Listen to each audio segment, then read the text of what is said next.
There is a beautiful image that has been carried through the Buddhist tradition for over 2,000 years. It is the image of a monastery at the edge of a forest. The gate is always open. The lantern is always lit. And the teaching that waits inside is always the same, offered gently to every tired traveler who finds their way there. The teaching is simply this: you have already arrived. There is nowhere else you need to go. Tonight, we are going to explore that teaching together. Before we begin, feel free to share what time it is and where you're listening from. The journey we are taking is called Nothing to Do. It is an honest invitation into one of the quietest, most radical, and most deeply comforting ideas that the ancient wisdom traditions have ever offered us. The idea that peace is not something we achieve, that stillness is not something we earn, that the rest we are longing for is not waiting for us on the other side of one more effort. It is already here. It has always been here. And over the next little while, we are simply going to find our way back to it, together. Relax, take a slow, deep breath, and let's begin our journey together. There is an ancient teaching in the Zen tradition that says, sitting quietly, doing nothing, spring comes, and the grass grows by itself. These words were written many centuries ago, and yet they speak to something we all feel, even now, even tonight. They speak to that quiet longing inside us, the longing to stop pushing, stop striving, stop trying so hard. The longing to trust that something good can happen without our constant effort to make it so. Most of us have spent our whole lives learning how to work harder, how to achieve more, how to fix and solve and arrange things just so. We are very good at doing. We have been trained for it since childhood. And there is nothing wrong with that. Effort is a beautiful part of being human. But there is another side to life, a quieter side that many of us have forgotten. It is the side that knows how to wait, the side that knows how to trust, the side that understands, somewhere deep down, that not everything important happens because we made it happen. Some of the most important things happen precisely because we finally got out of the way. Tonight, let us explore what happens when we stop, when we allow, when we trust the spring breeze to do what it has always done, which is to bring forth what is ready to bloom. Let us begin with a story. Long ago, in a small village nestled among hills and orchards, there lived an old farmer. He was a good man, kind to his neighbors, generous with what little he had. But he carried a heaviness in him, a quiet frustration that had settled into his bones over many years. You see, the farmer had a cherry orchard. It had been planted by his grandfather, tended by his father, and now it was his. Every spring, the trees would bloom in great clouds of pale pink and white, and the whole village would come to walk among them. It was the most beautiful thing in the valley. But one year, the winter was long, very long. The cold hung on well past when it should have loosened its grip, and the farmer grew worried. He walked among his bare trees every morning, looking up at the dark, empty branches, searching for any sign of life. Nothing. Just grey wood against the grey sky. His neighbor, an old woman who had lived in the village even longer than he had, noticed him one morning, standing beneath the largest tree with his arms crossed and his brow furrowed. "What are you doing out here, so early?" she asked. "Waiting," he said. "Waiting for the blossoms. But they are not coming." She smiled gently. "They are not late. You are early." He shook his head. I have been patient long enough. Perhaps the trees need help. Perhaps I should prune them back harder. Or perhaps I should wrap them in cloth to warm them. The old woman looked at him for a long moment. Then she said, very simply, "You cannot open a bud with your fingers without destroying it." He stared at her. "Then what am I supposed to do? Just stand here and do nothing?" "That is not nothing," she said quietly. "That is trust." He did not understand her then.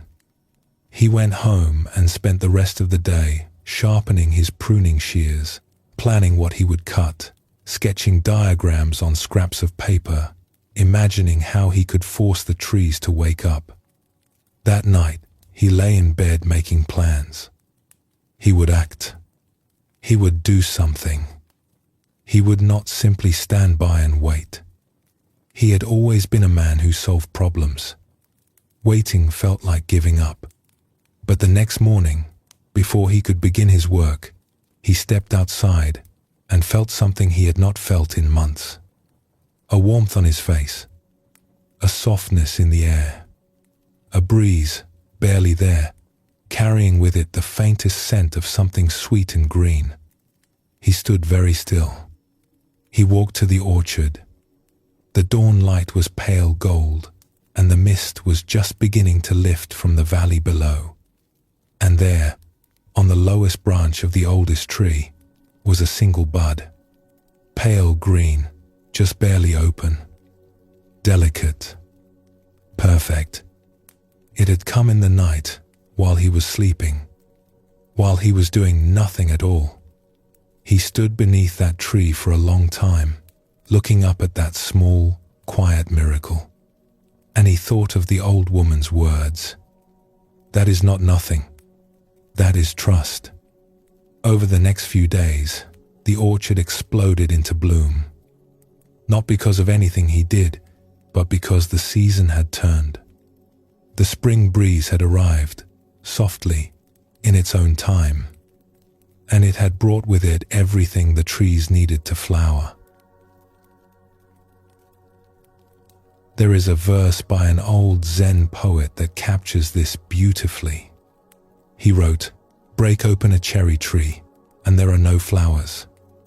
But the spring breeze brings forth 1,000 blossoms." Think about that for a moment. If you were to take an axe to a cherry tree in the middle of winter and split it open, you would find no flowers inside, no color, no fragrance, just wood and sap and silence. You might think the tree was empty. You might think it had nothing to offer, but you would be wrong. The flowers were always there, hidden in potential, waiting for the right conditions. And what were those right conditions? Not force, not effort, not someone prying the bark apart with their hands. Just warmth, just light, just the gentle, patient breath of spring. This is one of the deepest teachings in Buddhist wisdom, and it is also one of the simplest. There are things in this life that cannot be forced. There are things that will only come when the conditions are right. And sometimes the most important thing we can do is not to act, but to allow. The Buddha himself spoke of this when he taught about the middle way. He said that just as a lute string that is too tight will snap, and one that is too loose will not play, the path to peace is found in the balance between striving and surrender. Not too much, not too little. Just enough effort to create the right conditions, and then the trust to let go and see what unfolds. Now, let us sit with this idea for a moment, because it touches something very real in our everyday lives. How often do we try to force things? How often do we grip tightly to a plan, a hope, a vision of how things should be, and then exhaust ourselves trying to make it happen on our schedule, in our way? Perhaps it is a relationship that we are trying to mend. We keep pushing, keep explaining, keep trying to say the right thing at the right time, and the more we push, the wider the distance seems to grow. Perhaps it is sleep itself. You are lying in bed, willing yourself to fall asleep, watching the clock, calculating how many hours you will get if you fall asleep right now. And of course, the trying is the very thing that keeps you awake. Sleep, like the cherry blossom, does not respond to force. It comes when it comes. It comes when you stop trying. It arrives like a guest who will only enter the room once you have stopped watching the door. There is a phrase sometimes used in Buddhist teachings, the backwards law. It points to this strange and wonderful truth that some of the things we want most in life come to us only when we stop chasing them. Peace, happiness, rest, a quiet mind. The more we chase them, the further they seem to run. The moment we stop, they settle beside us like a cat who was waiting all along for us to sit still. Perhaps there is something inside you tonight, a feeling you have been trying to get rid of, an old sadness, a worry, an ache that you have been carrying for a long time. You have tried everything. You have analyzed it. You have talked about it. You have pushed it down and pulled it apart. And still, there it is. What if, just for tonight, you could set down the tools? What if you could put away the pruning shears and the plans and the effort and simply stand in the orchard and wait for the breeze? This is what the Buddha meant when he spoke about the middle way. Not the way of extreme effort, not the way of giving up entirely, but the gentle path between them. The path of doing just enough and then trusting. Let us explore another story, one that carries this same gentle truth. In a quiet monastery in the mountains, there once lived a young student who was very earnest in his practice. He woke before dawn every morning. He sat in meditation for hours. He studied the old texts by candlelight.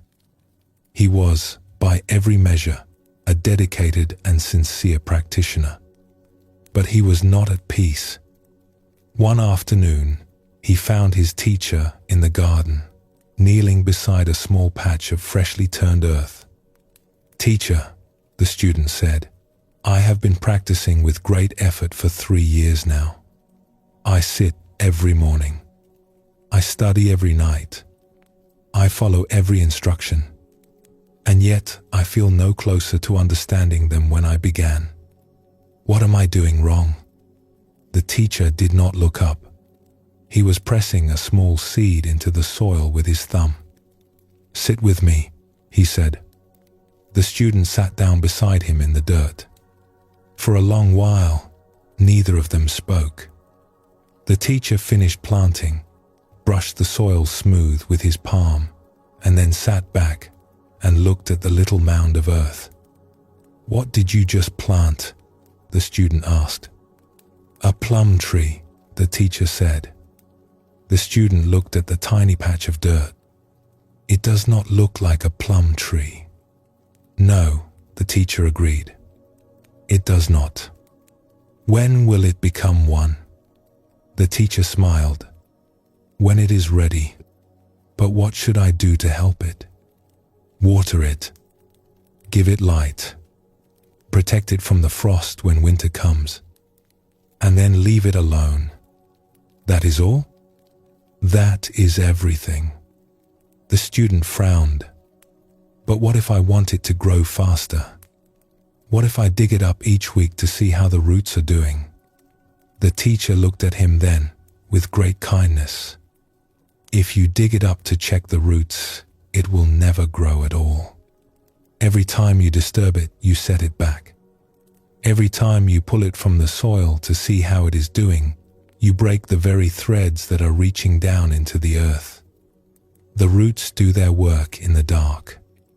You must let them." The student was quiet for a long time. A bird called from somewhere in the trees. The afternoon light shifted. Finally he said, softly, "You are not talking about the tree, are you?" "I am talking about everything," the teacher said. He looked at his student with warm eyes. "You have watered well. You have shown up every morning. That is your part. Now you must learn the harder thing." "What is that?" "To trust the soil." There is a teaching attributed to the Buddha that goes something like this: you cannot travel the path until you have become the path itself. It is a puzzling thing to hear at first, but perhaps what it points to is this same truth. The path is not something separate from you, something you must struggle toward from the outside. It is already within you. It is growing, quietly, in the dark, the way roots grow. And your job is not to force it, but to stop digging it up. This is such a simple teaching, and yet how difficult it can be to live. We live in a world that tells us we must always be improving, always checking our progress, always measuring ourselves against where we think we should be. We dig up our own roots constantly. We examine ourselves with a critical eye. We ask, over and over, am I there yet? Am I better? Am I fixed? Am I enough? And every time we do this, we disturb the very process that was quietly unfolding beneath the surface. Think of how often you check in on your own growth, not with gentleness, but with impatience. How often you compare where you are to where you think you should be. How often you look at others and wonder why their trees are blooming and yours are not. But you cannot see another person's roots. You cannot see the long winters they endured, the seasons they waited through, the silent, patient work that was happening underground where no one could see. And you cannot see your own roots either. That is the nature of roots. They do their most important work in the dark, in the quiet, in the places we cannot reach with our measuring tools. In the Buddhist tradition, there is a deep trust in what might be called our natural capacity for wholeness. The teachings suggest that within every person there is an innate movement toward healing, toward peace, toward understanding. It is not something we need to manufacture or earn. It is already there, the way the blossom is already there inside the winter tree. But it needs the right conditions to emerge. And what are those conditions? They are simpler than we think. Stillness, patience, a willingness to stop interfering. The Buddha once compared the mind to a pool of water that has been stirred up by the wind. When the wind is blowing, the water is cloudy and turbulent. You cannot see the bottom. You cannot see your own reflection. But when the wind stops, something remarkable happens. You do not need to do anything to the water. You do not need to filter it or strain it or force it to become clear. You simply stop stirring and the sediment settles on its own. The water becomes clear by itself because clarity is its nature. Your mind is like this. Your heart is like this. Beneath all the stirring, beneath all the worry and the planning and the effort, there is a natural clarity, a natural peace. And it is not something you need to create. It is something you can allow.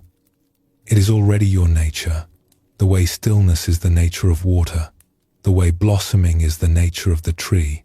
Perhaps you can feel it, even now, even just a little, beneath the thoughts that are still moving through your mind, beneath the tensions you are still carrying in your body. There is something quiet, something still. It has been there all day, all week, all year. It has been there your whole life, in fact. You have just been too busy stirring the water to notice. There is a beautiful quality that grows in a person who begins to trust this natural process. It is hard to name exactly, but you can feel it when you are around someone who has it. It is a kind of ease, a quiet warmth, not the confidence that comes from knowing all the answers, but the deeper confidence that comes from knowing that you do not need to have all the answers. It is the peace of a person who has stopped fighting with life and has begun, very gently, to move with it instead. It is the confidence of the farmer who has planted his seeds, watered them well, and now sits on his porch in the evening, trusting that the earth knows what to do. He does not lie awake at night worrying about whether the roots are growing in the right direction. He does not run out with a lantern at midnight to check on the leaves. He has done his part, and now he rests. Think of how peaceful that farmer looks, sitting there in the evening light. His hands are still. His mind is quiet, not because he does not care, but because he has learned the difference between caring and controlling. He cares deeply, but he has released the need to control every outcome, every timeline, every detail. And in that release, he has found something that all his effort could never give him. He has found rest. In Buddhist teachings, this quality is sometimes called faith, though it is not faith in the way we might usually think of it. It is not faith in something outside ourselves, not faith in a distant promise. It is faith in the process itself. Faith that when we create the right conditions, when we sit still and become quiet and stop interfering, something good will naturally begin to move within us. And this is not a blind hope. If you have ever sat quietly for even a few minutes and noticed your shoulders begin to drop, noticed your breathing begin to slow, noticed a thought that was gripping you begin to loosen its hold, then you have already seen this process at work. You have already felt the spring breeze. It was not something you did. It was something that happened when you stopped doing. This is the beautiful secret at the heart of tonight's teaching. You do not have to earn your peace. You do not have to build it brick by brick. You simply have to stop standing in its way. And then, like water finding its level, like a tree turning toward the light, like blossoms opening in their own perfect time, peace finds you. So tonight, as you rest here, consider this gentle invitation. Is there something in your life that you have been trying to force? Some bud you have been prying open with your fingers? Some seed you have been digging up to check on? You do not need to solve it tonight. You do not even need to think about it very much. Simply notice it. Acknowledge it gently, the way you might acknowledge an old friend you have not seen in a while. And then, very softly, let it be. Let it rest in your own awareness. Let it be held there, without interference, without judgment, without any effort to make it grow faster or bloom sooner than it is ready to. Trust the spring breeze. It has never failed to come. It may not come on your schedule. It may not come in the way you expected, but it will come. It always does. This is the way of things. The seasons turn. The ice melts. The bud opens. Not because anyone commands it, but because that is what life does when it is given the space to do it. And you too are part of this life. You too are part of this turning. Whatever is dormant in you, whatever is waiting to bloom, it knows when it is time. Your only task is to keep the soil warm and to trust the dark. As the old Zen saying goes, sitting quietly, doing nothing, spring comes, and the grass grows by itself.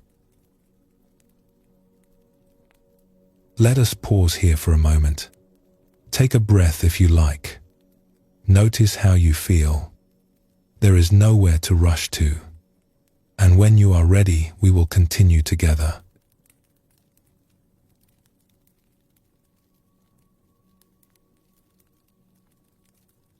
There is a tenderness in us that wants to help. When we see someone we love in pain, something rises up almost before we can think, and it says, "Fix this. Take it away. Make it stop." It is one of the most human things about us, this impulse to reach out and smooth the rough edges of life for the people around us and for ourselves. We do it all day long, in small ways and large ones. A friend tells us about a problem, and before they have finished speaking, we are already offering solutions. A child falls down and we rush to pick them up before they have even decided whether or not to cry. We feel a difficult emotion stirring inside ourselves, and immediately we reach for something to soothe it, to quiet it, to make it go somewhere else. And yet, the old Buddhist teachers would sometimes say something surprising. They would say, "Be careful with that impulse. Be gentle with it." Because sometimes the very thing that looks like help is what keeps the healing from happening. Tonight, let us sit with that idea for a while. Not as a lesson to be learned, but as a kind of lullaby for the part of you that is always trying to fix things. The part that works so hard. The part that never quite rests, because it is always scanning for the next problem to solve. That part of you has done such good work. But tonight, it can rest too. Let us explore the strange and beautiful truth that some kinds of struggle are not problems to be solved. They are doorways to be walked through. Let us explore a story that has been told in many places, in many forms, across many years. Once, in a small garden behind a quiet house, a person was sitting in the late afternoon shade, watching the insects move among the leaves. It was the kind of slow, golden afternoon where nothing much needed to happen, and that was perfectly fine. As they sat there, they noticed something unusual on a low branch nearby. A cocoon, pale and papery, was hanging from a twig, and it was moving. Very slightly, very slowly, something inside was pressing outward. A tiny crack had appeared along one side, and through it they could see the faintest hint of color. Something alive, something trying to emerge. They watched, fascinated. The creature inside was working so hard. They could see the silk stretching and then tightening again, like a tiny heartbeat visible through fabric. Every few moments, a small leg or the edge of a damp wing would press through the crack, only to slip back inside. It looked exhausting. It looked like the creature was failing, trying and failing, over and over again, to do the simplest thing in the world, which was to be born into its next life. The person sat and watched for a long time. The afternoon light moved across the garden. The shadows grew longer. And still the butterfly pushed and rested, pushed and rested. After a while, the watching became uncomfortable. Not because it was boring, but because something in the person's heart ached. The struggle seemed so unnecessary, so painful. Surely the creature was suffering in there. Surely it would be kinder, more merciful, to help. And so, very gently, very carefully, the person reached out and began to pull apart the threads of the cocoon. Just a little, just enough to widen the opening. They did it with such tenderness, such good intention. They were not being careless. They were being kind. The butterfly slipped free almost immediately. It tumbled softly onto the leaf below, and for a moment, It was beautiful, wet and new and trembling with life. But something was wrong. Its wings were crumpled. Small and soft, pressed close to its body, they had not fully opened. The butterfly sat there on the leaf, opening and closing those tiny folded wings, but they would not spread. They would not catch the air. They would not lift. What the kind person had not known, what they could not have known, was that the struggle was the point. The pressing and pushing against the walls of the cocoon was not an obstacle to flight. It was the preparation for it. Each push sent fluid from the body into the wings. Each moment of effort stretched and strengthened the delicate membranes until they were wide enough and strong enough to carry the creature into the sky. By removing the struggle, the person had removed the very thing the butterfly needed most. Now, let us hold this gently, because this is not a story about blame. The person in the garden was not wrong to care. Their heart was in exactly the right place. They saw suffering and they wanted to help. That is a beautiful instinct. That is compassion. But there is a kind of wisdom that goes deeper than the first impulse to fix. It is the wisdom that knows the difference between suffering that is harming and effort that is growing. Not all difficulty is damage. Some difficulty is the cocoon, and within it something is becoming what it was always meant to be. In Buddhist teaching, there is a word that is sometimes translated as compassion, but it carries a wider meaning. It includes wisdom. The old teachers said that compassion without wisdom can be like a river without banks. It flows everywhere, but it does not know where to go. True compassion knows when to act and when to wait. It knows when to reach out and when to simply be present.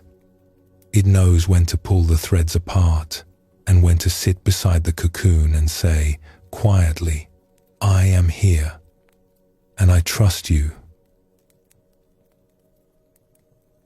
Let us explore another story. There was once a teacher who lived at the edge of a small village. People would come to see this teacher for all sorts of reasons. Some came because they were confused. Some came because they were grieving. Some came because they had heard the teacher was wise and they wanted some of that wisdom for themselves. One afternoon, a young woman arrived. She looked tired. She sat down across from the teacher and said, I have been struggling for a very long time. Tell me, the teacher said. I have a restlessness in me, the young woman said. It has been with me for as long as I can remember. No matter what I do, no matter how good things are in my life, there is always this feeling underneath. Like something is not quite settled. Like I have not yet arrived somewhere I am supposed to be. The teacher nodded slowly. And what have you done about this restlessness? The young woman let out a long breath. Everything. I have read books. I have talked to healers. I have tried to think my way through it, to understand where it comes from, to trace it back to some beginning so I can undo it. I have tried to breathe it away. I have tried to fill the space with other things, with work, with friendship, with beautiful places. And sometimes those things help for a while, but the restlessness always comes back. Of course it does, the teacher said gently. The young woman looked surprised. Why, of course? Because you keep picking at it. There was a silence between them. Outside, the wind moved through the tall grass. Let me ask you something, the teacher said. Have you ever had a small wound on your hand? A scrape, perhaps, from a fall? Yes. And did you notice what happened when you left it alone? The young woman thought for a moment. It healed. How long did it take? A few days. A week, maybe. And did you have to tell it how to heal? Did you have to instruct your skin to grow back together? She almost smiled. No. You did nothing. And it healed. Because that is what the body does when you give it space. It knows how to mend itself. It has always known. The teacher paused. Now, what happens if you keep touching the wound? If you pick at the edge of it every few hours, if you peel back the new skin each time it forms, it takes much longer to heal. Sometimes it gets worse. Sometimes it scars in ways it never needed to, the teacher said softly. Not because the wound was so terrible, but because the healing was never allowed to finish. The young woman sat with this for a long while. The light changed in the room. The shadows grew longer. Finally she said, "You are saying I have been picking at my own wound. I am saying that perhaps your restlessness is not as permanent as you think it is. Perhaps it has been trying to heal for a very long time. And perhaps every time you reach in to fix it, to analyze it, to understand it, to make it go away, you interrupt the very process that would have resolved it on its own. Then what do I do?" The teacher smiled. "You are asking the wrong question. The question is not what do I do? The question is, can I stop doing? Can I leave it alone? Can I let it be what it is without rushing to change it and see what happens?" There is such relief in those words, if we let them in. Can I stop doing? Can I leave it alone? How many of us have been that young woman sitting across from life saying, "I have tried everything"? How many of us have read the books and had the conversations and made the plans and followed the advice and still felt that same familiar feeling underneath, the one that will not quite go away? And how strange it is to consider that maybe the trying is part of the problem. Not because we are doing the wrong things, but because all the doing, all the reaching and analyzing and fixing keeps our hands on the wound.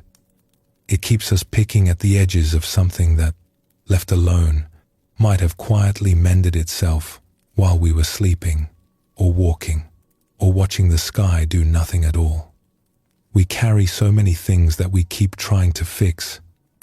Old patterns, old feelings, old stories about who we are and why we are the way we are. And we poke at them and prod at them and analyze them and try to understand them from every possible angle. And all that poking keeps the wound fresh. All that attention, that particular kind of anxious, problem-solving attention, keeps the thing alive that might otherwise have quietly faded on its own.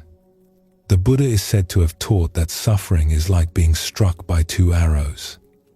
The first arrow is the difficult thing itself, the loss, the disappointment, the fear, the restlessness. We cannot always avoid that first arrow. Life sends it, and it lands. That is simply what it is to be alive. Things happen that we did not choose and would not have chosen. But the second arrow is the one we shoot at ourselves. It is our reaction to the first arrow. It is the worry about the worry, the frustration about the frustration, the voice that says, "Why am I still feeling this? What is wrong with me? Why can I not get past this?" It is the endless picking at the wound, trying to figure out why it is there and what it means and how to make it go away. That second arrow, the Buddha said, is optional. And it often causes more suffering than the first. What a gentle thing to hear. That second arrow is optional. What if, tonight, you could gently set down the second arrow, not the first one? You do not need to pretend that nothing hurts. You do not need to pretend that everything is fine. But the second layer, The layer of resistance and analysis and self-criticism, that layer you can soften. That layer you can let rest. You can let the wound be a wound without also making it a project.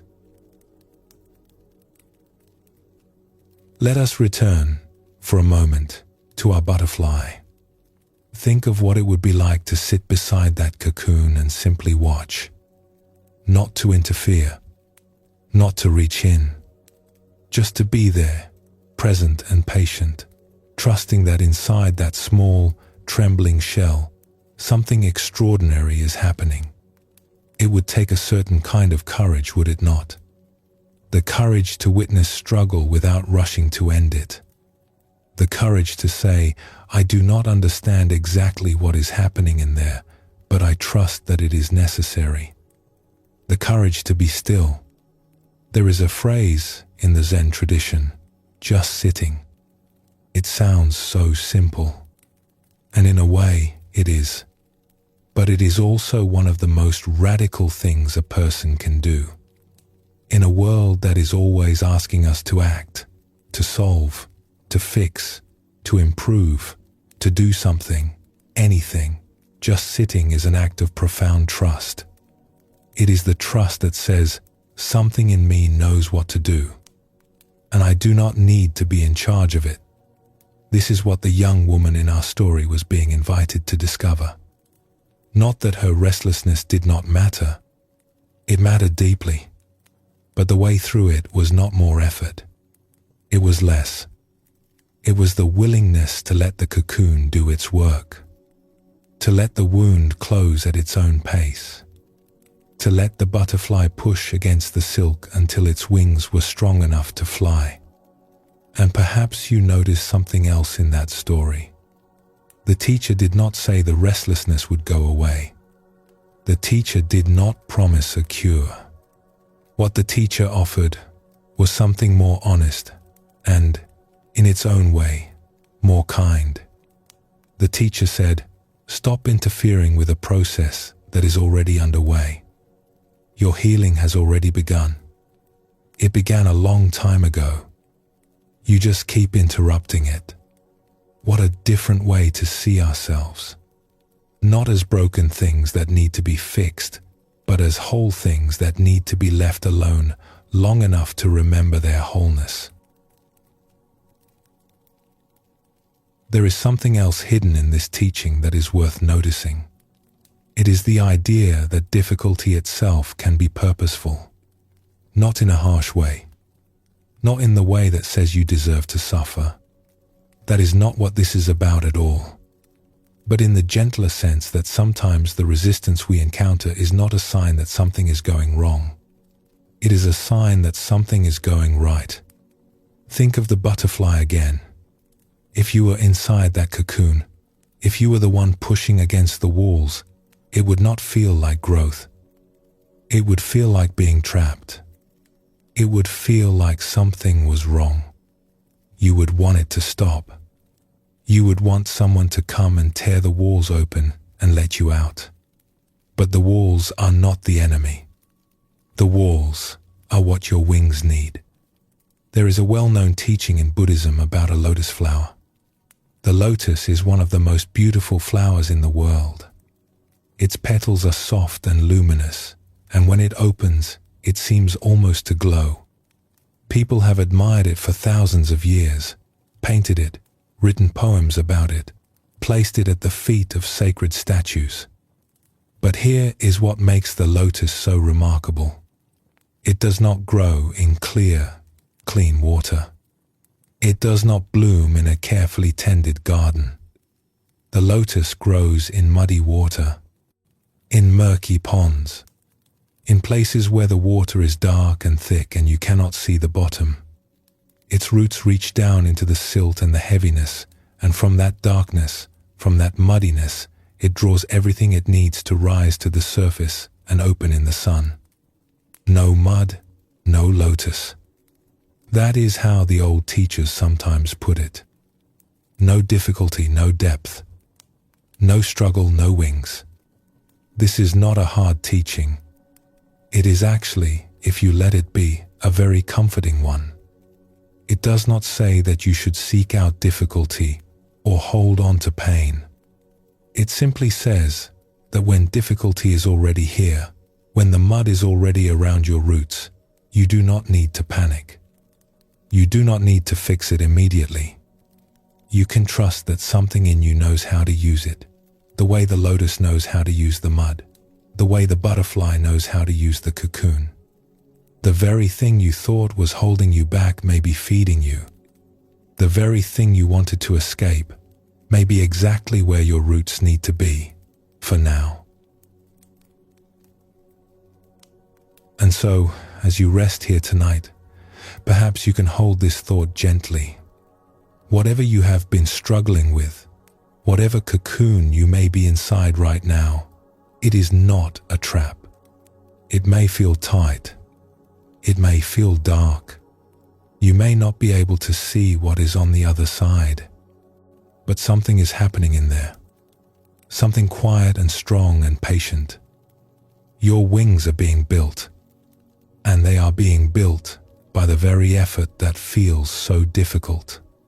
You do not need to understand it. You do not need to manage it. You do not even need to believe it fully.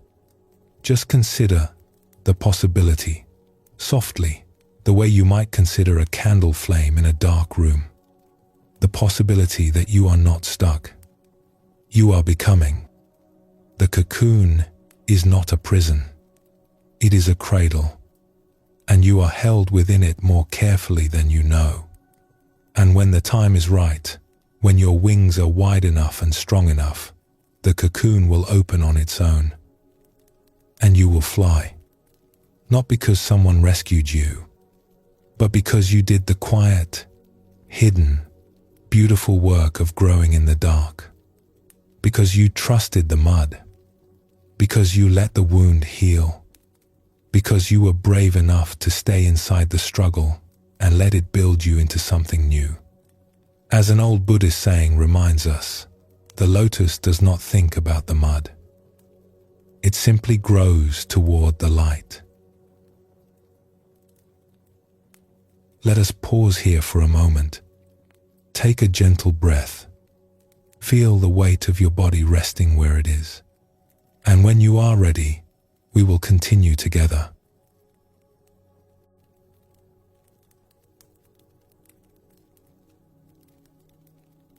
Right now, if you listen, there are sounds around you.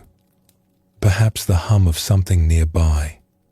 Perhaps silence itself, which is its own kind of sound if you pay attention. Perhaps the rhythm of your own breathing, which has been going on this whole time without you needing to think about it at all. These sounds, this breath, this moment, this is your life. Not the one you are planning for tomorrow. Not the one you are remembering from yesterday. This one, right here. A Zen teacher once said something very simple and very startling. He said, when you listen for something wonderful, you miss the bird that is singing right now. Let us stay with that thought for a while, because there is a whole world inside it. Let us explore a story about a traveler. A long time ago, a young man set out on a journey. He had heard, from someone he trusted, that there was a temple in the mountains where a great teacher lived. This teacher, he was told, knew the secret of true happiness. Not ordinary happiness, the kind that comes and goes with the weather, but the deep kind, the lasting kind, the kind that does not depend on anything. So the young man packed a bag and set off. He walked for many days. The road was long, and the scenery was beautiful. He passed through valleys filled with wildflowers. He crossed streams where the water was so clear he could see every stone on the bottom. He walked through forests where the light came down in golden columns through the leaves, and the air smelled like damp earth and pine. But the young man barely noticed any of it. His eyes were on the road ahead. His mind was on the temple. on the teacher, on the secret. He walked quickly, purposefully, leaning forward into each step as if the faster he moved, the sooner he would arrive at the happiness he was looking for. Along the way, he passed an old woman sitting beside the road, resting in the shade of a large tree. She was eating a piece of fruit, slowly, and watching the clouds. "Where are you going in such a hurry?" she asked. "To the temple in the mountains," he said, not stopping. "There is a teacher there who knows the secret of happiness." The old woman nodded slowly. "I see. And are you unhappy now?" This made him pause, but only for a moment. "I will be happy when I arrive," he said, and kept walking. The old woman called after him, gently, "The fruit is very sweet today." But he was already gone, his footsteps quick on the dusty road, his mind miles ahead of his body. He did not taste the fruit. He did not feel the shade of the tree. He did not notice the way the light was playing on the hills in the distance, making them glow like something from a dream. He was too busy arriving somewhere else. He walked for 3 more days. The road grew steeper. His feet ached. His pack grew heavy. His water ran low, and once he passed a beautiful spring, rushing cold and clear over smooth stones, but he barely paused long enough to fill his flask. There was no time. The temple was ahead, and everything he wanted was inside it. When he finally arrived, he was exhausted. His legs trembled. His lips were dry. The temple was small, much smaller than he had imagined. A quiet building at the edge of a mountain meadow, with an old wooden porch and a garden that needed weeding. A few chickens scratched in the dust near the steps. It did not look like a place that held the secret of happiness. It looked like a place where someone lived a very ordinary life. The teacher was sitting on the porch, drinking tea. The young man bowed and said, "Teacher, I have come a very long way. I have heard that you know the secret of true happiness. Will you teach me?" The teacher looked at him for a long while. Then the teacher said, "Tell me about your journey here." "My journey?" The young man was confused. "There is nothing to tell. I walked. The road was long." "What did you see?" "I do not know. I was not paying attention. I was focused on arriving." "Ah," the teacher said softly, and there was a sadness in that small word. The teacher set down the teacup and said, "You passed through the valley of wildflowers, did you not?" "I suppose I did. And the stream with the clear water, and the forest with the golden light." "How do you know that?" "Because I have walked that road, and I will tell you something." The teacher leaned forward slightly. "The secret you came here to find? You walked through it. For 3 days, it was all around you, and you did not see it, because you were looking for it somewhere else." The young man stood there for a long time, saying nothing. The chickens clucked softly. A breeze moved through the meadow grass, and somewhere, in the trees beyond the temple, a bird was singing. "Listen," the teacher said, and for the first time in a very long time, the young man did. There is something in this story that most of us recognize, because most of us have done exactly what this young man did. We have walked past our own lives on the way to somewhere else. We do it every day, in 100 small ways. We sit at breakfast, but our mind is already at work, sorting through tasks, rehearsing conversations. We drive home in the evening, but our mind is on what needs to happen next, what needs to be cooked, what needs to be done before bed. We lie down at night, And instead of feeling the extraordinary comfort of a pillow, the warmth of a blanket, the simple pleasure of a body at rest, our mind is already in tomorrow, planning, preparing, worrying. We are always one step ahead of where we actually are, always leaning forward, always reaching for the next thing. And in all that reaching, we miss what is already in our hands. We miss the taste of the food. We miss the colors of the sky on the drive home. We miss the feeling of our own head sinking into the pillow. Not because these things are not beautiful, but because we are not here to notice them. The Buddhist tradition has a word for this. It is sometimes translated as thirst or craving. Not a thirst for water, but a thirst for something more, something other, something better than what is here right now. It is a restless, forward-leaning energy, and almost all of us carry it. It whispers, so quietly we barely hear it. Not yet. Not here. Not enough. Just a little further. Just a little more. Then you will be happy. But then never arrives, does it? Because when we get to then, it immediately becomes now, and the thirst moves on to the next then. It is a door that keeps opening into another hallway, which leads to another door, which keeps opening into another hallway. And we can spend our whole lives walking through those doors, never realizing that the room we were looking for was the very first one we left behind. What a tender realization that is.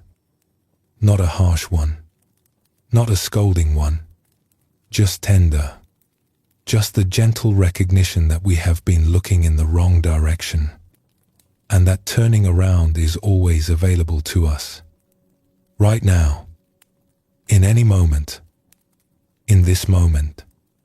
You might be wondering, but how? If I have spent my whole life leaning forward, how do I learn to be here? And the answer may surprise you, because it is not really about learning at all. It is more about unlearning, about letting go of the habit of reaching, the habit of wanting things to be different from how they are, the habit of measuring this moment against some imagined better one. You already know how to be present. You do it every time something truly captures your attention. You do it when a piece of music moves you and for a moment the whole world disappears. You do it when you step outside on a cold morning and the air hits your face, and for 1 second, one clean second, there is nothing in your mind except that shock of cold. You do it when you laugh, really laugh, and for a moment you are not thinking about yourself at all. Presence is not something we need to build. It is something we keep covering up. And tonight, very gently, we can begin to clear away some of the covering. There is a beautiful quality in the Zen tradition that is sometimes called beginner's mind. It is the art of seeing things as if for the first time, not with the tired, familiar eyes of someone who has seen it all before, but with the fresh, wondering eyes of someone who is encountering the world brand new. A child has this naturally. Watch a small child encounter a puddle after the rain. They do not walk past it. They do not check their phone. They do not think, I know what a puddle is.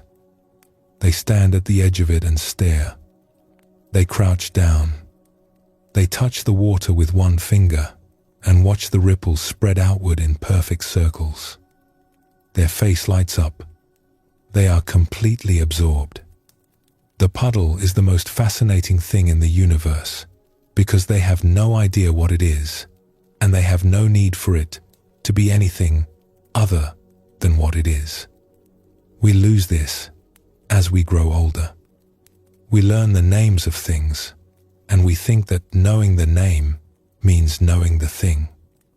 We see a tree and we think tree, and we move on, as if the word has captured everything there is to know about it. But it has not. The word is a tiny container, and the thing itself is vast and alive and changing every moment. The bark, the way the light catches in the leaves at this particular hour, the particular sound this tree makes in the wind, which is different from every other tree that has ever grown. The small insects moving through its branches, the smell of it after rain, all of that is lost when we replace the living thing with the label. We do this with people too. We see someone we have known for years, and we think we know them. We have a file for them in our minds, a summary, and we interact with the summary instead of with the actual person standing in front of us. We do it with ourselves. We have a story about who we are, and we move through the day inside that story, rarely looking up to see if it is still true, rarely noticing the ways we have changed, the ways we are still changing. The Zen teachers understood this deeply. One teacher put it this way: in the beginner's mind, there are many possibilities. In the expert's mind, there are few. When we think we already know what something is, we stop seeing it. When we think we already know what our life is, we stop living it. We start living in our idea of our life instead, and that is a much smaller, much thinner place than the real thing. Let us return to our traveler for a moment, because his story does not end on the temple porch. After his conversation with the teacher, the young man stayed at the temple for a few days. He kept waiting for the real teaching to begin. He kept expecting the teacher to sit him down and tell him something profound, some great insight, some ancient formula for happiness. But the teacher did not do any of that. Instead, the teacher just went about the day. In the morning, the teacher swept the porch. In the afternoon, the teacher worked in the garden. In the evening, the teacher cooked a simple meal and sat on the steps to watch the sun go down. "Teacher," the young man finally said, "when will you teach me?" The teacher looked at him, a little surprised. "I have been teaching you since you arrived. But you have not said anything. I have been saying everything. You have just been waiting for words." The young man did not understand. But something in the teacher's voice made him quiet. And in that quiet, something small shifted inside him. He looked out at the meadow. The light was turning golden. The grass was bending in the breeze. A bird landed on the porch railing and cocked its head, as if it too were listening. And the young man realized something so simple it almost made him laugh. The teacher was happy. Not because of some secret knowledge, not because of some great attainment, not because of years of study or some mystical experience, but because the teacher was actually here, fully, completely, simply here. Sweeping the porch, the teacher was just sweeping the porch. There was no rushing through it to get to the next task. There was no wishing to be somewhere else. Pulling weeds, the teacher was just pulling weeds, feeling the soil between their fingers, noticing the small insects moving through the leaves. Watching the sunset, the teacher was just watching the sunset. And the sunset was enough. It was more than enough. It was everything. There was no leaning forward, no reaching for something better. Just this, just here, just now.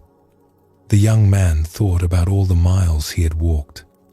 He thought about the wildflowers he had passed without seeing, the cold, clear spring he had barely paused at, the old woman and her sweet fruit. He had been so determined to find happiness that he had walked straight through it, again and again, for days. He did not feel regret. That is the lovely part. He did not feel sad or foolish. He just felt something open inside him, like a window being pushed gently outward, and through it came the evening air, and the smell of the meadow, and the sound of the bird on the railing. The bird ruffled its feathers and began to sing. And for the second time, he listened. But this time, he heard it. There is a saying attributed to the Buddha: "Do not dwell in the past. Do not dream of the future. Concentrate the mind on the present moment." It sounds so simple, and in a way, it is. But simple is not always the same as easy. Our minds are such wonderful, restless, creative things. They can travel across oceans in an instant. They can revisit a conversation from 10 years ago and rewrite it, word by word. They can build entire futures out of nothing but hope and worry. This is a remarkable ability. It is part of what makes us human. But it comes at a cost.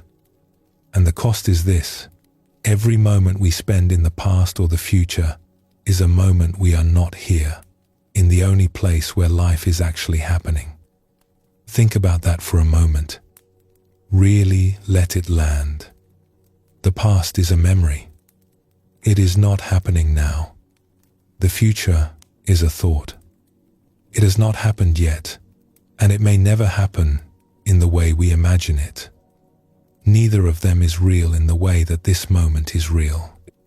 This breath you are taking right now, the feeling of your body resting, the temperature of the air on your skin, the sounds around you, near and far. This is real. Everything else is a story your mind is telling itself. And the stories are not bad. We do not need to fight them or push them away. Some of our stories are beautiful. Some of our memories are precious. But we can hold them more lightly. We can recognize them for what they are, which is thoughts, and then gently return our attention to what is here. The way you might notice that you have been staring at a map for a long time and then look up and realize that the actual landscape around you is far more beautiful and alive and textured than any map could ever show. The map is useful, but it is not the territory. And the territory, this living, breathing, present moment, is where the birds are singing. There is another small story worth telling here, a very simple one. A student once asked a Zen teacher, "What is the essence of your practice?" The teacher said, "When I eat, I eat. When I sleep, I sleep."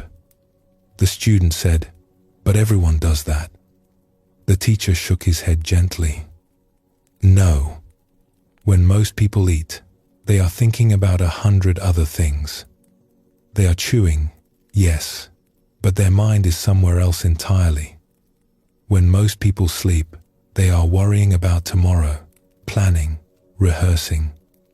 Their eyes are closed, but they are not resting.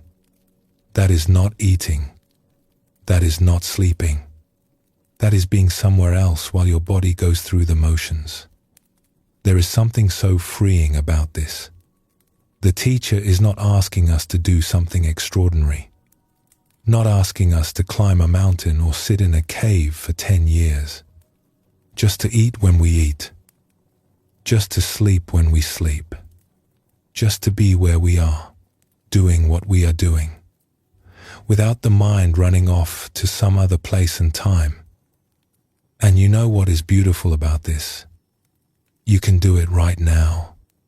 You do not have to wait until morning. You do not have to go anywhere or learn anything new. You are already here. You are already breathing. You are already listening. That is enough. That has always been enough. How true this is, and how gentle the invitation, not to become some perfect, enlightened being who never has a wandering thought. Just to come back, again and again, to come back, to the warmth of the blanket, to the softness of the pillow, to the sound of these words, or the silence between them, to this breath, this one. You have done this 1,000 times already tonight, without even realizing it. Every time your mind wandered off somewhere and then, softly, returned to these words, that was it. That was the whole practice. Not the wandering, but the returning. The soft, effortless turning of your attention back to what is here. Like a bird, circling back to its branch. Like the traveler, finally, looking up from the road and seeing the flowers that had been there all along. The wildflowers were always there. The clear stream was always there. The golden light was always there. You just forgot to look. And now, gently, without effort, you are remembering. You are coming home to the only place you have ever actually been. Let us rest here for a breath or two. You are doing beautifully. There is nothing more you need to take in. And when you are ready, we will continue together.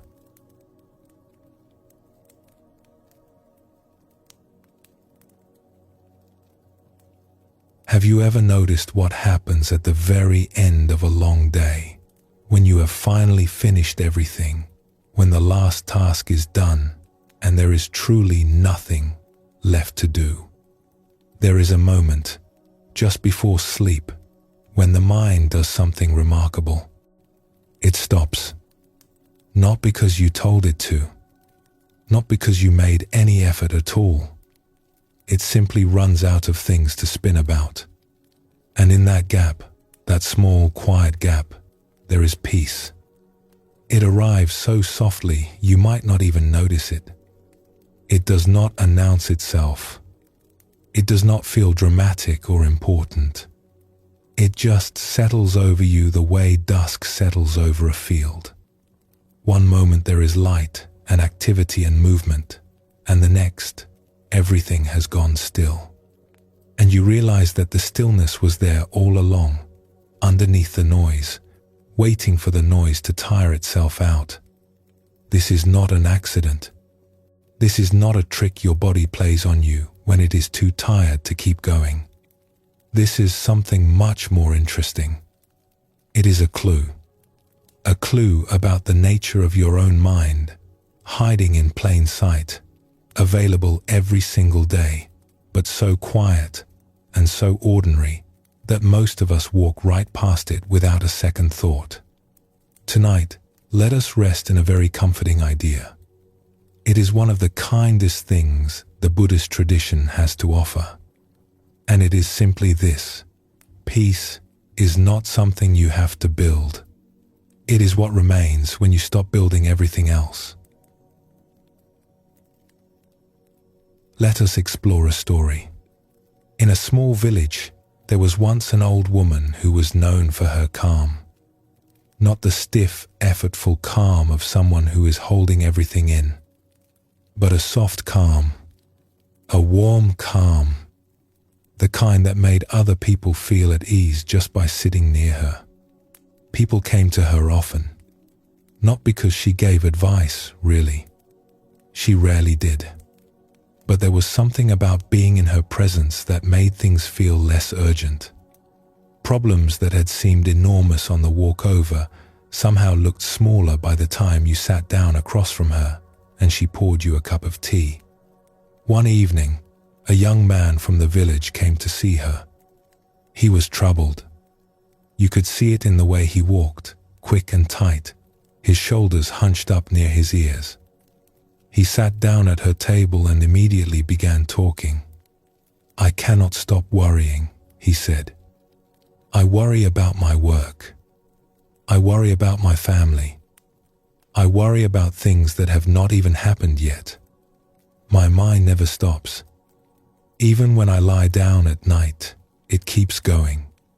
I can feel it spinning, like a wheel that someone has set turning and forgotten to stop. The old woman listened. She poured the tea. She did not rush to answer. After a long while, she said, "Tell me, does it take effort to worry?" The young man blinked. "What do you mean?" "I mean, is worrying easy? Or does it require something from you?" He thought about this.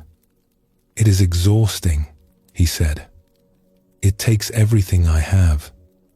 "Yes," the old woman said. "It does. Worry is very expensive. It costs a great deal of energy to keep it going. Have you ever noticed that?" He nodded slowly. "Now," she said, "let me ask you something else. Does it take effort to be at peace?" The young man opened his mouth to answer, then stopped. He was not sure. He had never really thought about it that way before. Peace had always seemed like something you had to work toward, something at the end of a long road. The old woman smiled. She had a way of smiling that made you feel like you had just said something much wiser than you realized. "Think of a stone at the bottom of a river," she said. "The water rushes over it all day long. It pushes and pulls and tumbles other things downstream. Leaves, twigs, little clouds of silt. Everything around the stone is in motion. But the stone just sits there. It does not have to try to sit there.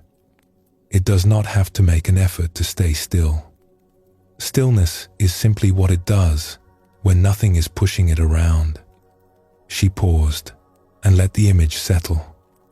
"Now, if you were to pick that stone up and throw it," she continued, "it would fly through the air for a moment.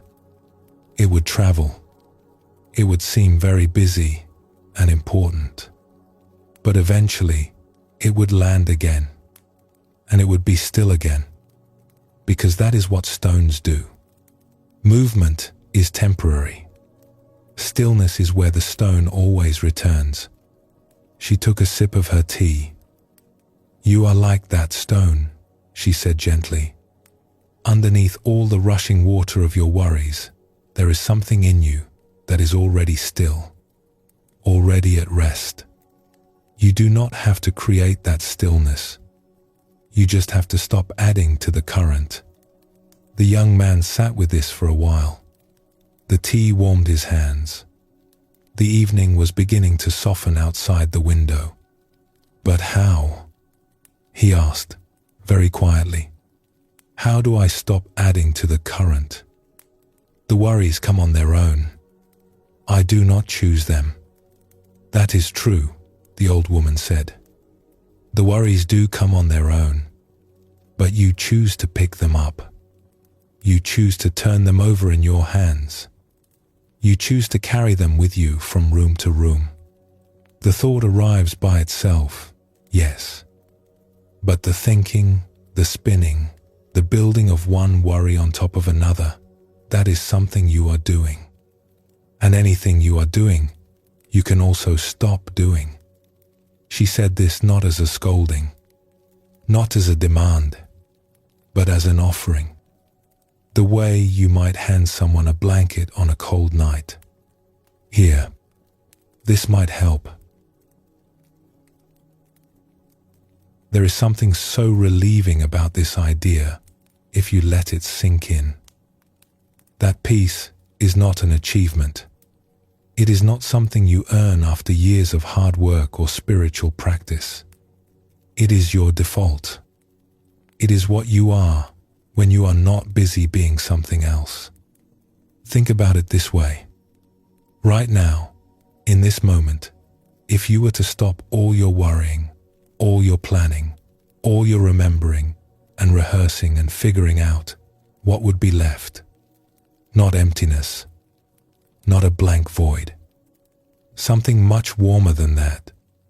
What would be left is you, simply here, simply breathing, simply resting. And that state, that quiet, warm, unadorned state, is peace. It has been there your whole life. You have just been too busy to notice it most of the time. The way you do not notice the sky because you are always looking at the clouds. The Buddha once compared the mind to a glass of muddy water. When you first pour it, the water is cloudy and brown. You cannot see through it. If you hold it up to the light, all you see is murk. And if you shake it, trying to make it clear, it only gets worse. The mud swirls and the water grows darker. But if you set the glass down and leave it alone, something happens. Not immediately, not dramatically, but slowly, steadily, with the quiet patience of nature itself, the mud begins to sink to the bottom. Grain by grain, particle by particle. The water all by itself, without anyone filtering it or treating it or doing anything at all to it, becomes clear. And here is the part that always moves me. You did not make the water clear. You allowed it to become clear. You did not add anything. You did not fix anything. You simply stopped disturbing it. And clarity, which had been there all along, hidden by the mud, revealed itself. The allowing was the simplest thing in the world. You just set the glass down and waited. That was the whole technique. That was the entire method. Set it down. Wait. Trust. Let us stay with this idea of energy for a moment, because it is really quite wonderful when you think about it. Everything that disturbs your peace requires fuel. Every worry needs energy to keep it spinning. Every fear needs attention to stay alive. Every plan, every regret, every imagined conversation, every what-if takes something from you. They are all fires, and they all need to be fed. Have you ever been so tired that you could not worry anymore?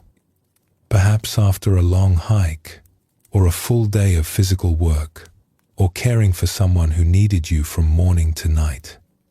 There comes a point where the body is so spent and the mind is so emptied that the worries simply cannot sustain themselves. They flicker and go out like candles at the end of their wicks. And what is left in that beautiful exhaustion is something surprisingly close to peace. Not because the problems went away. The problems are still there, exactly where you left them. But you no longer have the energy to spin them into stories, to feed them with attention, to keep the wheel turning. And without that fuel, they simply stop. It is a little like a fire in a fireplace. As long as you keep adding logs, the fire burns. It crackles and snaps and throws off heat and light. But if you stop adding logs, the fire does not burn forever. It cannot. It needs fuel. And when the fuel runs out, the flames grow smaller, quieter, softer, until at last there are only embers. And then, eventually, warmth. And then, stillness. Your worries are the same way. They feel so powerful when they are burning. They feel like they could go on forever, like they have a life of their own. But they do not. They need you. They need your attention, your engagement, your willingness to keep adding one more thought, one more scenario, one more what-if to the pile. Without that, they do exactly what a fire does when you stop feeding it. They go quiet. This is what the old woman was pointing to. Worry is expensive. Fear is expensive. Agitation is expensive. They all cost something. But peace is free. Peace is what is there when you stop spending. Let us explore another story. In a monastery high in the hills, there was a teacher who was very old. This teacher had lived a long and full life, and in those later years had become very quiet. Not the quiet of someone who has nothing to say, but the quiet of someone who has said enough and now prefers to listen. One of the younger students in the monastery was having a difficult time. He was restless. His mind was busy with worries and questions. He could not seem to settle, no matter how long he sat in meditation. One afternoon, he went to the old teacher's room and found the teacher sitting by the window, watching the clouds. "Teacher," the student said, "I am struggling. My mind will not be still. The harder I try to quiet it, the louder it gets. I feel like I am fighting with myself, and I am losing." The old teacher turned from the window and looked at the student with gentle eyes. "Sit with me for a while," the teacher said. The student sat down. For a long time, neither of them spoke. The room was simple. A mat on the floor. A small table with a cup of water. Sunlight coming through the window, moving slowly across the wall as the afternoon passed. After some time, the teacher pointed to the cup of water on the table. "Do you see how still the water is?" The student looked. The water was perfectly calm. He could see the surface reflecting the light from the window like a tiny mirror. "Yes," the student said. "Now," the teacher said, "stir it with your finger." The student reached over and swirled his finger through the water. It rippled and splashed and lost its calm completely. "How would you make it still again?" the teacher asked. The student thought, "I could try to hold the water flat with my hand." "Try it." The student pressed his palm gently against the surface of the water. But of course, his hand only created more disturbance, more ripples, more movement. The harder he pressed, the more the water sloshed. "It is not working," the student said. "No," the teacher agreed. "It never does. Now take your hand away." The student lifted his hand from the cup, and they both watched as the water, slowly, gently, all on its own, returned to stillness. The ripples grew smaller and smaller, circling outward until they reached the edges of the cup and dissolved. Within a few breaths, the water was perfectly calm again. "You see?" the teacher said. "You did not need to force the water to be still. You only needed to stop disturbing it. Your mind is the same way. You cannot push it into peace. You can only stop stirring it up, and then peace returns on its own, because that is the nature of water. And it is the nature of your mind as well." The student sat there, looking at the cup, for a long time, and something in him, some knot that had been pulling tighter and tighter for weeks, quietly loosened. Not because he understood some great principle, but because, for just a moment, he stopped trying. And in that moment of not trying, the very thing he had been looking for arrived. It came softly, the way the surface of the water found its stillness. No fanfare, no great revelation, just a quiet settling deep inside his chest that felt like coming home after a long journey. He was still the same person. Nothing in his life had changed. But the water in his cup was still, and somehow so was he. This is one of those teachings that is easy to hear but takes a lifetime to truly believe, because we are so deeply trained to think that peace must be earned, that calm must be achieved, that happiness must be pursued and captured and held tightly or it will escape. But what if it is the other way around? What if peace is what happens when we stop pursuing it? What if calm is what arrives when we stop chasing it? What if happiness is not something we need to catch, but something we need to stop running from? There is a beautiful old Zen story about a man who was running from a shadow. He noticed it behind him one day, this dark shape following his every move, and it frightened him. He began to walk faster. The shadow kept pace. He began to run. The shadow ran too. Everywhere he went, the shadow followed him. He turned corners. The shadow turned with him. He zigzagged through open fields. The shadow zigzagged too. He was exhausted. He was terrified. Nothing he did could shake it. And then, by chance, he ran under a large tree. And in the cool shade of that tree, surrounded by dappled light and the sound of leaves, the shadow disappeared. Not because he had outrun it, but because he had stepped out of the sun. He stood there, breathing hard, looking at the ground where the shadow had been. And he began to laugh. Softly at first, then fully. He had been running from something that only existed because of the conditions he was standing in. Change the conditions, and the thing he feared simply was not there anymore. How many of us are running from shadows? How many of our worries exist only because we keep standing in the conditions that create them?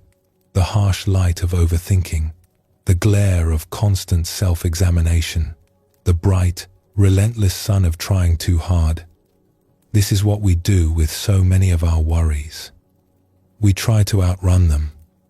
We try to think our way out of them, plan our way around them, work our way through them. But they are shadows. And the way to be free of a shadow is not to run faster. It is to step into the shade, to change the conditions, to stop standing in the harsh light of constant effort and endless thinking, and to rest for just a moment in the cool, quiet shade of simply being here. Simply breathing. Simply letting the glass sit on the table, undisturbed. And here is the truly good news, the thing that the old woman and the teacher and the still water in the cup are all pointing toward. You do not have to wait until you are exhausted to find this peace. You do not have to wear yourself out before the worries stop spinning. You can choose, in any moment, to stop adding fuel.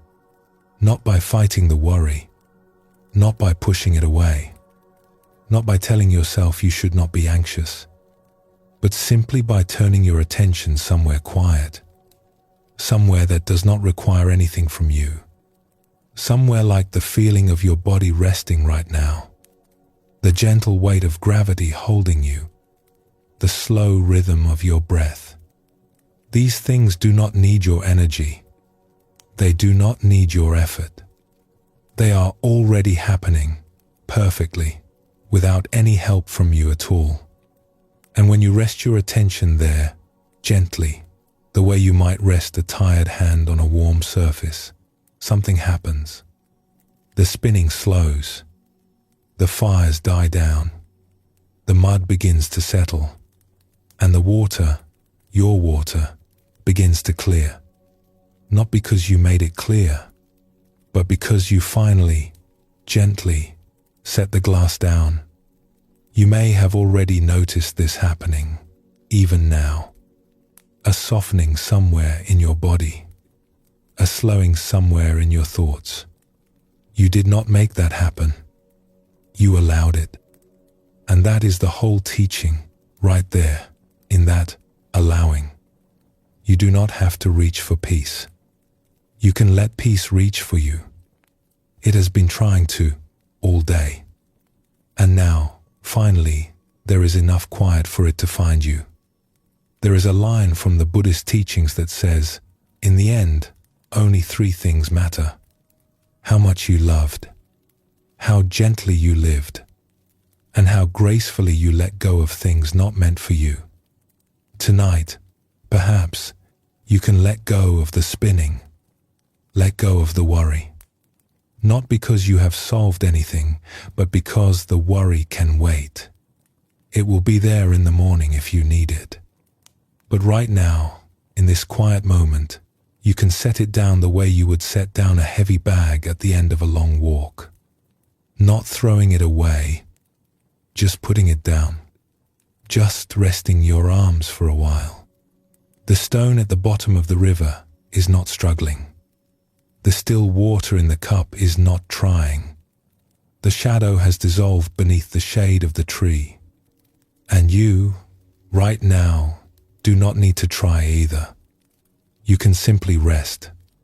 And in the resting, something that has always been there, something quiet and warm and steady, will rise to meet you.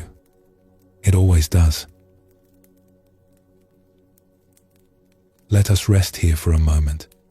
Feel the weight of your body, held and supported. You are safe. There is nothing you need to figure out right now.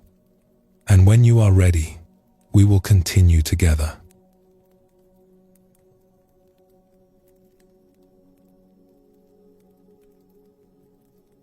Here is something curious that you may have noticed in your own life.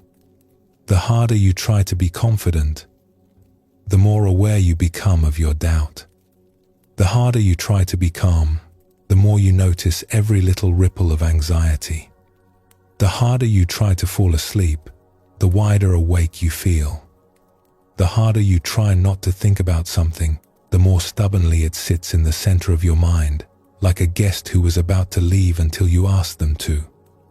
It is as though effort, a certain kind of effort, has a strange talent for attracting the very thing it is trying to push away. Like a hand grasping at water. The tighter the grip, the less you hold. There is a reason for this. And understanding it, even just a little, can make the whole experience of being human feel a great deal lighter. So let us settle in and explore this together. Let us explore a story.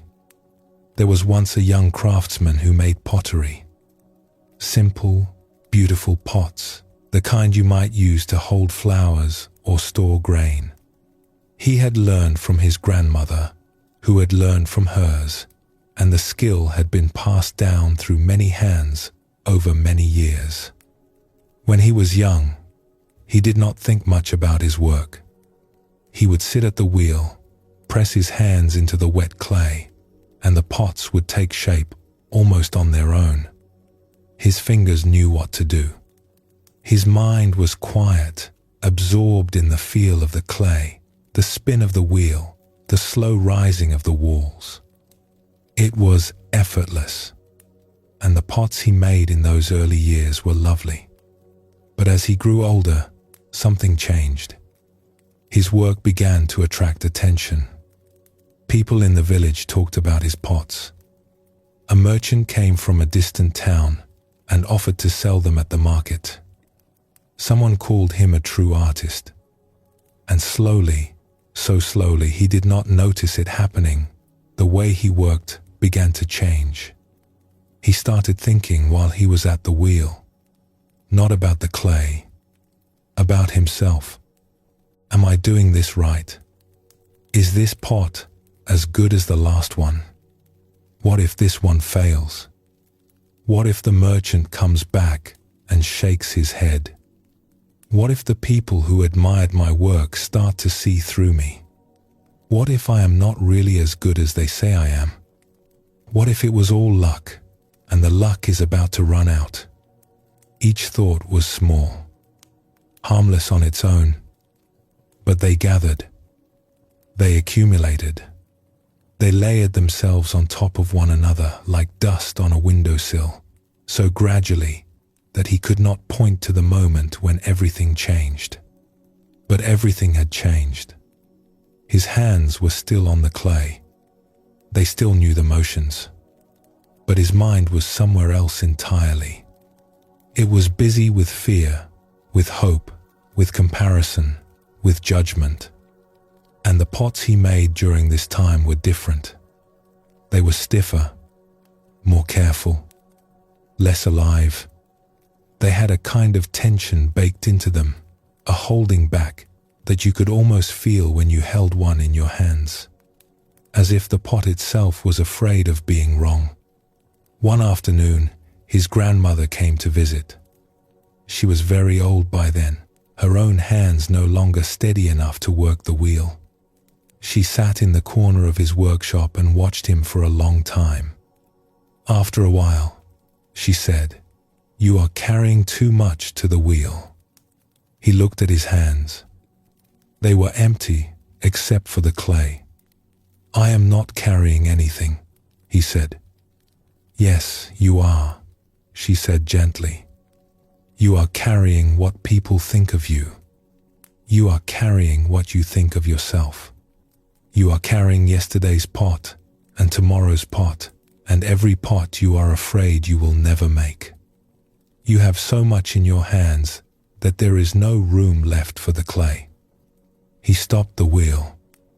The half-formed pot wobbled and collapsed. He looked at the shapeless lump of clay, and for a moment he felt like crying, because he knew she was right. "How do I put it down?" he asked. His grandmother thought for a moment.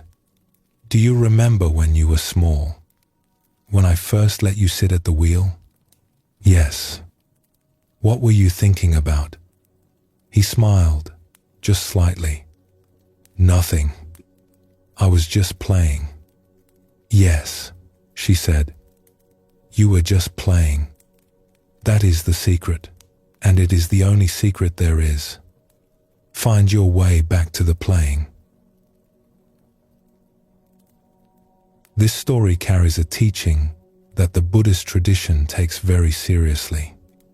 It is the teaching about what happens when our sense of self gets tangled up with what we do. When the young potter was a child, there was no self at the wheel.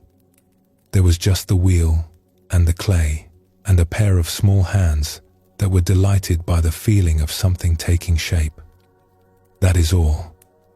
It was pure activity, pure engagement, and it was joyful precisely because there was no one standing behind him, watching, judging, measuring. But when the attention of others arrived, something else arrived with it. A self, an identity, the one who makes the pots, the one who is good at it, the one who must continue to be good at it. And suddenly, the simple act of pressing hands into clay was no longer simple. It was a performance. And every performance comes with the fear of failure. In Buddhist teaching, this is sometimes described as the burden of the self. Not the self as in your body, your life, your genuine presence here in this world. That self is fine. That self is wonderful. But the constructed self, the one made of opinions and reputations and stories, the one that is always checking to see how it is doing, the one that is always comparing itself to some idea of how it should be, that self is heavy.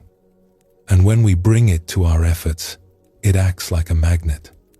It attracts everything that is connected to our identity. Every fear about not being enough. Every desire to be seen as special. Every old wound about being judged or rejected or found wanting. Imagine, if you will, holding a large magnet and walking through a room full of small metal objects. You did not intend to pick any of them up. You just wanted to walk across the room. But the magnet does not care about your intentions. It pulls things toward it. And before you know it, your hands are full, your arms are heavy, and you can barely take a step without something else clinging to you. That is what a certain kind of effort feels like. The effort that comes from the self, the I, who is trying, the I, who wants to succeed, the I, who is afraid of failing. That effort is a magnet, and it picks up everything in the room. Now, here is what is beautiful about this teaching. It does not say that effort is wrong. It does not say that trying is bad. It says something much more helpful than that. It says that the effort is fine. It is what is attached to the effort that causes the trouble. Think about the difference between these two ways of doing the same thing. In one, you are washing dishes. You are thinking about the dishes. You feel the warm water. You notice the way the soap makes the surface slippery.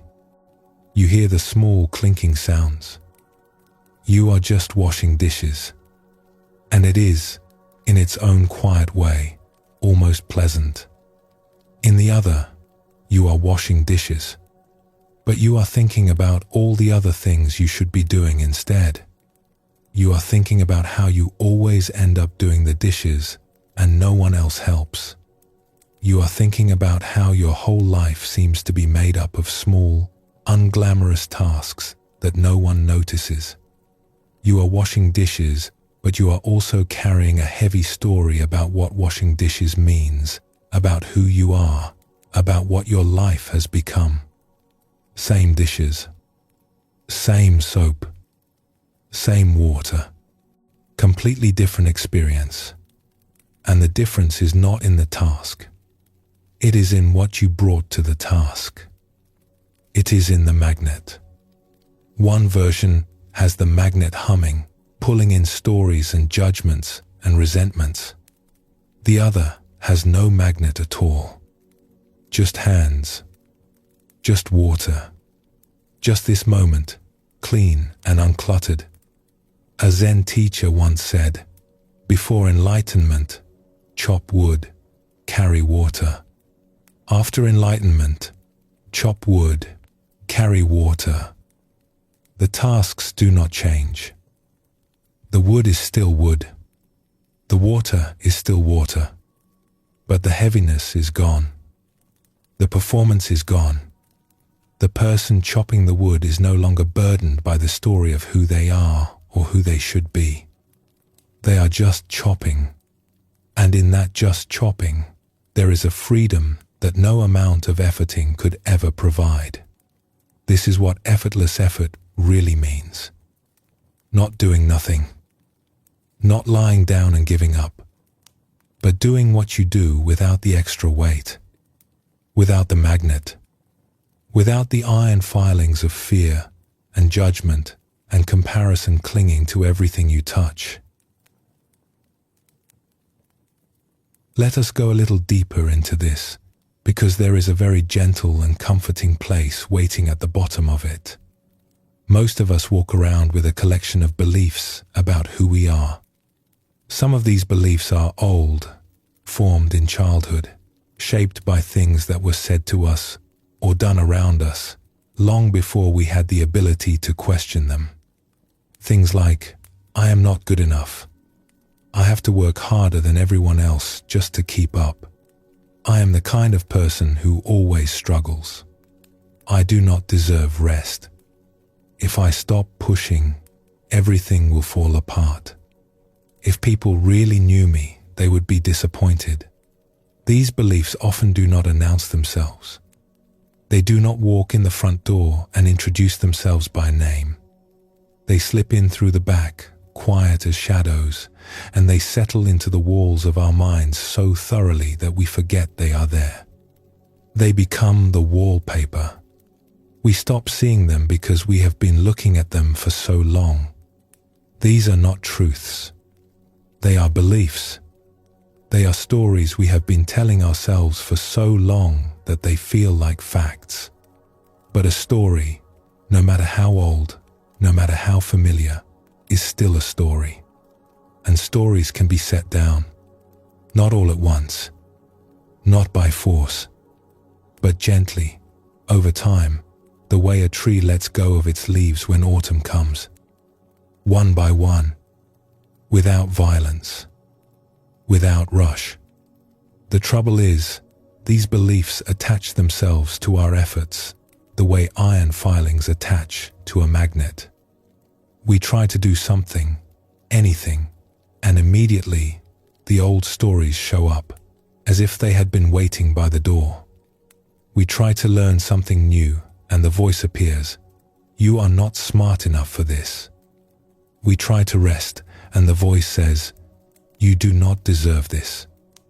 You should be doing something productive."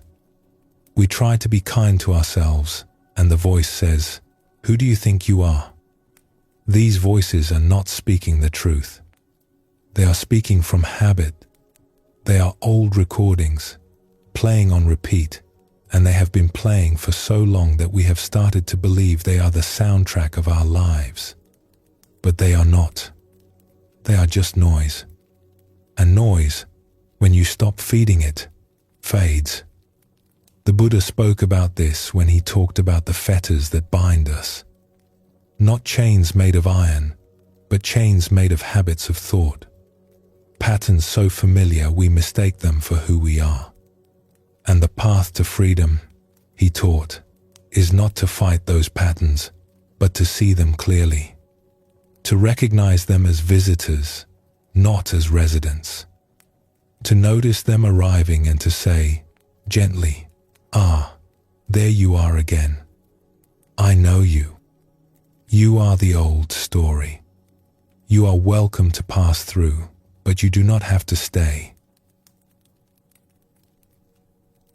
Let us return to the potter for a moment. After his grandmother left, the young man sat in his workshop for a long time. The collapsed pot sat on the wheel, a shapeless heap. He did not clean it up. He just sat there, in the quiet, looking at the clay, and then at his hands, and then at the clay again. Outside, he could hear the sounds of the village settling into evening. Dogs barking in the distance. The smell of wood smoke from someone's kitchen. Everything ordinary. Everything unhurried. Find your way back to the playing. Her words sat in him, warm and persistent, like a seed. The next morning, he went to the wheel very early, before anyone else was awake. The workshop was cool and still, the air thick with the mineral smell of wet clay. He did not take any orders with him. He did not think about the merchant or the customers or what anyone might say about what he made. He did not even think about making something good. He just sat down. He put his hands on the clay, and he let them do what they wanted. At first, nothing much happened. His hands were hesitant. His mind kept trying to jump in with opinions and instructions and warnings. You are wasting clay. This is not going anywhere. What is the point of this? But he breathed, and he waited. And after a while, something shifted. It was subtle, like a door that had been stuck for a long time suddenly swinging open on its own. His hands remembered. They remembered the feeling from long ago, from before the merchant, and the praise, and the fear, the simple pleasure of shaping something with no goal in mind. He was not making a pot. He was not creating art. He was not performing for anyone, including himself. He was just playing, just feeling, just here. His fingers pressed into the clay, and the clay responded, and something began to rise from the wheel that he had not planned, had not designed, had not intended at all. When he finished, the morning light was coming through the window, warm and golden, catching the dust motes suspended in the air. On the wheel sat a pot that was unlike anything he had made in years. It was not perfect. It was not symmetrical. One side was slightly higher than the other, and the rim had a gentle wave to it, like a hillside seen from far away. But it was alive. It had a warmth to it, a looseness, a kind of breath. You could feel, just looking at it, that it had been made with joy, that whoever shaped it had been smiling, or at least had forgotten to frown. He sat back and looked at it, and he laughed. A real laugh. Because he had not done anything special. He had simply stopped doing all the extra things that were getting in the way. He had set down the magnet. And without all that metal clinging to his hands remembered what they already knew. This is available to all of us. Not just potters and artists. All of us. In everything we do, there are moments in your life, probably more than you realize, when the magnet is not operating. When the self steps aside and you are simply doing what you are doing. It happens when you are listening to a piece of music and you forget where you are. It happens when you are walking in nature and the beauty catches you off guard, and for a moment, you are not thinking about yourself at all. It happens in conversation, sometimes, when you are so interested in what someone is saying that you forget to monitor how you are coming across. It happens when you laugh. Really laugh. The kind of laugh where your whole body participates and there is no room left for self-consciousness. In those moments, the magnet is gone. The fears are not there. The judgments are not there. The old stories are not there. And what is left is not emptiness, not a blank space. What is left is aliveness. Pure, unfiltered, joyful aliveness. The kind that does not need a reason or a justification. The kind that simply is. The kind you knew as a child, before you learned to watch yourself, before you learned to wonder if you were doing it right. Have you ever watched a child playing? Truly playing, not performing for anyone, just lost in their own world.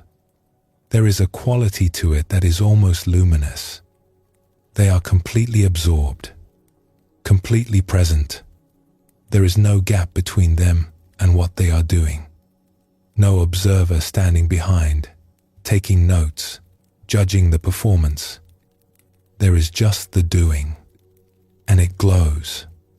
We all had this once, and it is not lost. It is not something that childhood takes away with it when it goes. It is still there, underneath everything, the way a river still flows under ice. Sometimes it surfaces in unexpected moments, in a belly laugh, in a sunset that stops you in your tracks, in the smell of rain on warm pavement. In those moments, you are not performing. You are not monitoring. You are just here. And you remember, for just a heartbeat, what it feels like to be alive without carrying the weight of your own story. The Zen tradition sometimes calls this your original face.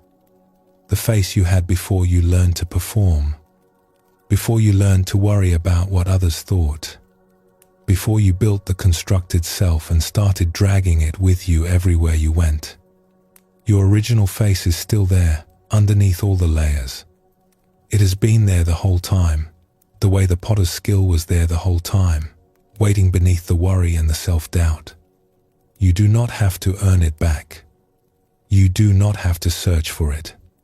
You just have to stop piling things on top of it. Set down the magnet. Let the metal filings fall away. And there, underneath, is something simple and warm and true. So tonight, as you rest, you might notice the magnet at work. A thought might arise.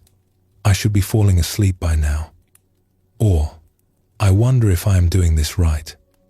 Or, tomorrow is going to be a long day. These thoughts are not problems. They are just the magnet picking things up. Old metal filings clinging out of habit. You do not have to fight them. You do not have to push them away. Just notice them, gently. Ah, there is the magnet again. And then, softly, let your attention return to something that does not need the magnet at all. The warmth of where you are resting. The rhythm of your breath. The quiet, spacious, effortless feeling of simply being here, with nothing to prove and nothing to perform and nothing to carry. The potter found his way back to the playing. And so can you. Perhaps not tomorrow. Perhaps not in any grand or dramatic way. But right now, in this small, quiet moment, you can set the magnet down and feel how light your hands become. Let us rest here for a moment. There is nothing to carry, nothing to hold, and when you are ready, we will continue together.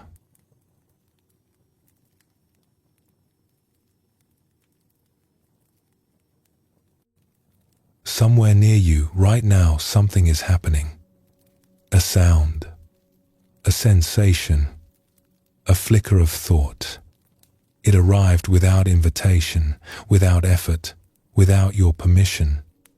It simply appeared the way a leaf appears on the surface of a stream. One moment it was not there. The next it was. You did not ask for it. You did not plan it. And yet, here it is. This is what the mind does.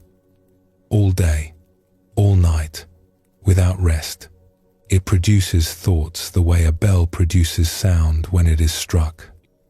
Naturally, effortlessly, without anyone deciding that it should. Some of these thoughts are pleasant. Some are not. Most are so small and fleeting that we barely register them at all. They drift through like clouds in a wide sky, casting brief shadows and then moving on. And most of these thoughts, if left alone, are as brief and harmless as that leaf on the water. They drift through. They dissolve. They are gone before we even had time to name them. They are the mind's weather, always changing, never permanent. But sometimes we reach into the stream and pick the leaf up. We turn it over. We examine it. We wonder where it came from and where it was going and what it means. And before we know it, we are no longer standing beside the stream. We are in it. The water is around our knees, then our waist. And the current is carrying us somewhere we never intended to go. Tonight, let us look at this gently. Not to fix it. Not to scold ourselves for doing it. But simply to see it clearly, the way you might watch clouds moving across a night sky. With curiosity, with softness, with the quiet amusement of someone who has finally noticed something they have been doing their whole life without realizing it. Let us explore a story. An old teacher was sitting with a small group of students in a quiet room. It was late afternoon, and the windows were open. The sounds of the world outside drifted in gently. Birds, wind in the trees, and every now and then the low hum of a cart passing on the road below. One of the students, a young woman who had been sitting very still with her eyes closed, suddenly opened them. She looked frustrated. "I cannot do this," she said. "Every time I try to be still, my mind goes somewhere else. A sound comes in, and suddenly I am thinking about 100 things. I hear a cart on the road, and the next thing I know, I am thinking about the market, and then about dinner, and then about whether I bought enough rice, and then about money, and then about my work. And before I realize what has happened, I have been gone for 10 minutes, and I do not even know where I went." The teacher smiled warmly. "You noticed," the teacher said. "Of course I noticed. That is the problem." "No," the teacher said gently. "That is the beginning." The student looked confused. The teacher leaned forward. "Let me ask you something. The sound of the cart on the road, did you choose to hear it?" "No. It just happened." "And the first thought, the one about the market, Did you choose that? She thought about it. No. It just appeared. One moment I was hearing the cart, and the next the thought was there. Good. And what about the second thought, the one about dinner? She paused. That one, I think I followed the first thought to get there. And the one about rice? I followed that one too. And money? And work? She nodded slowly. I followed each one to the next. Like stepping stones. Yes, the teacher said. That is exactly right. The first thought was a visitor. It knocked on your door and you did not invite it. It simply arrived. But then you opened the door and you invited it in for tea. And then you invited its friends. And its friends' friends. And before you knew it, your house was full of guests you never asked for, and you had lost track of the afternoon. The room was quiet for a moment. A breeze came through the window, carrying the scent of jasmine. The sound of the cart is not the problem, the teacher continued. The first thought is not the problem. Those are natural. They are what the mind does. A sound arises, and the mind responds. That is as natural as an echo in a valley. You cannot stop echoes. You would not want to. Then what is the problem? The student asked. There is no problem, the teacher said, and his voice was very kind. There is only a habit. The habit of following. The habit of picking up the first thought and connecting it to the next, and the next, and the next, until you have built a long chain and wandered very far from where you started. That habit is not a flaw in you. It is simply something the mind has learned to do. And anything the mind has learned, it can also unlearn. Not by force, but by noticing. This is such a helpful distinction, and it is worth sitting with for a moment. There is a difference between a thought appearing and thinking. The first is something that happens to us. The second is something we do.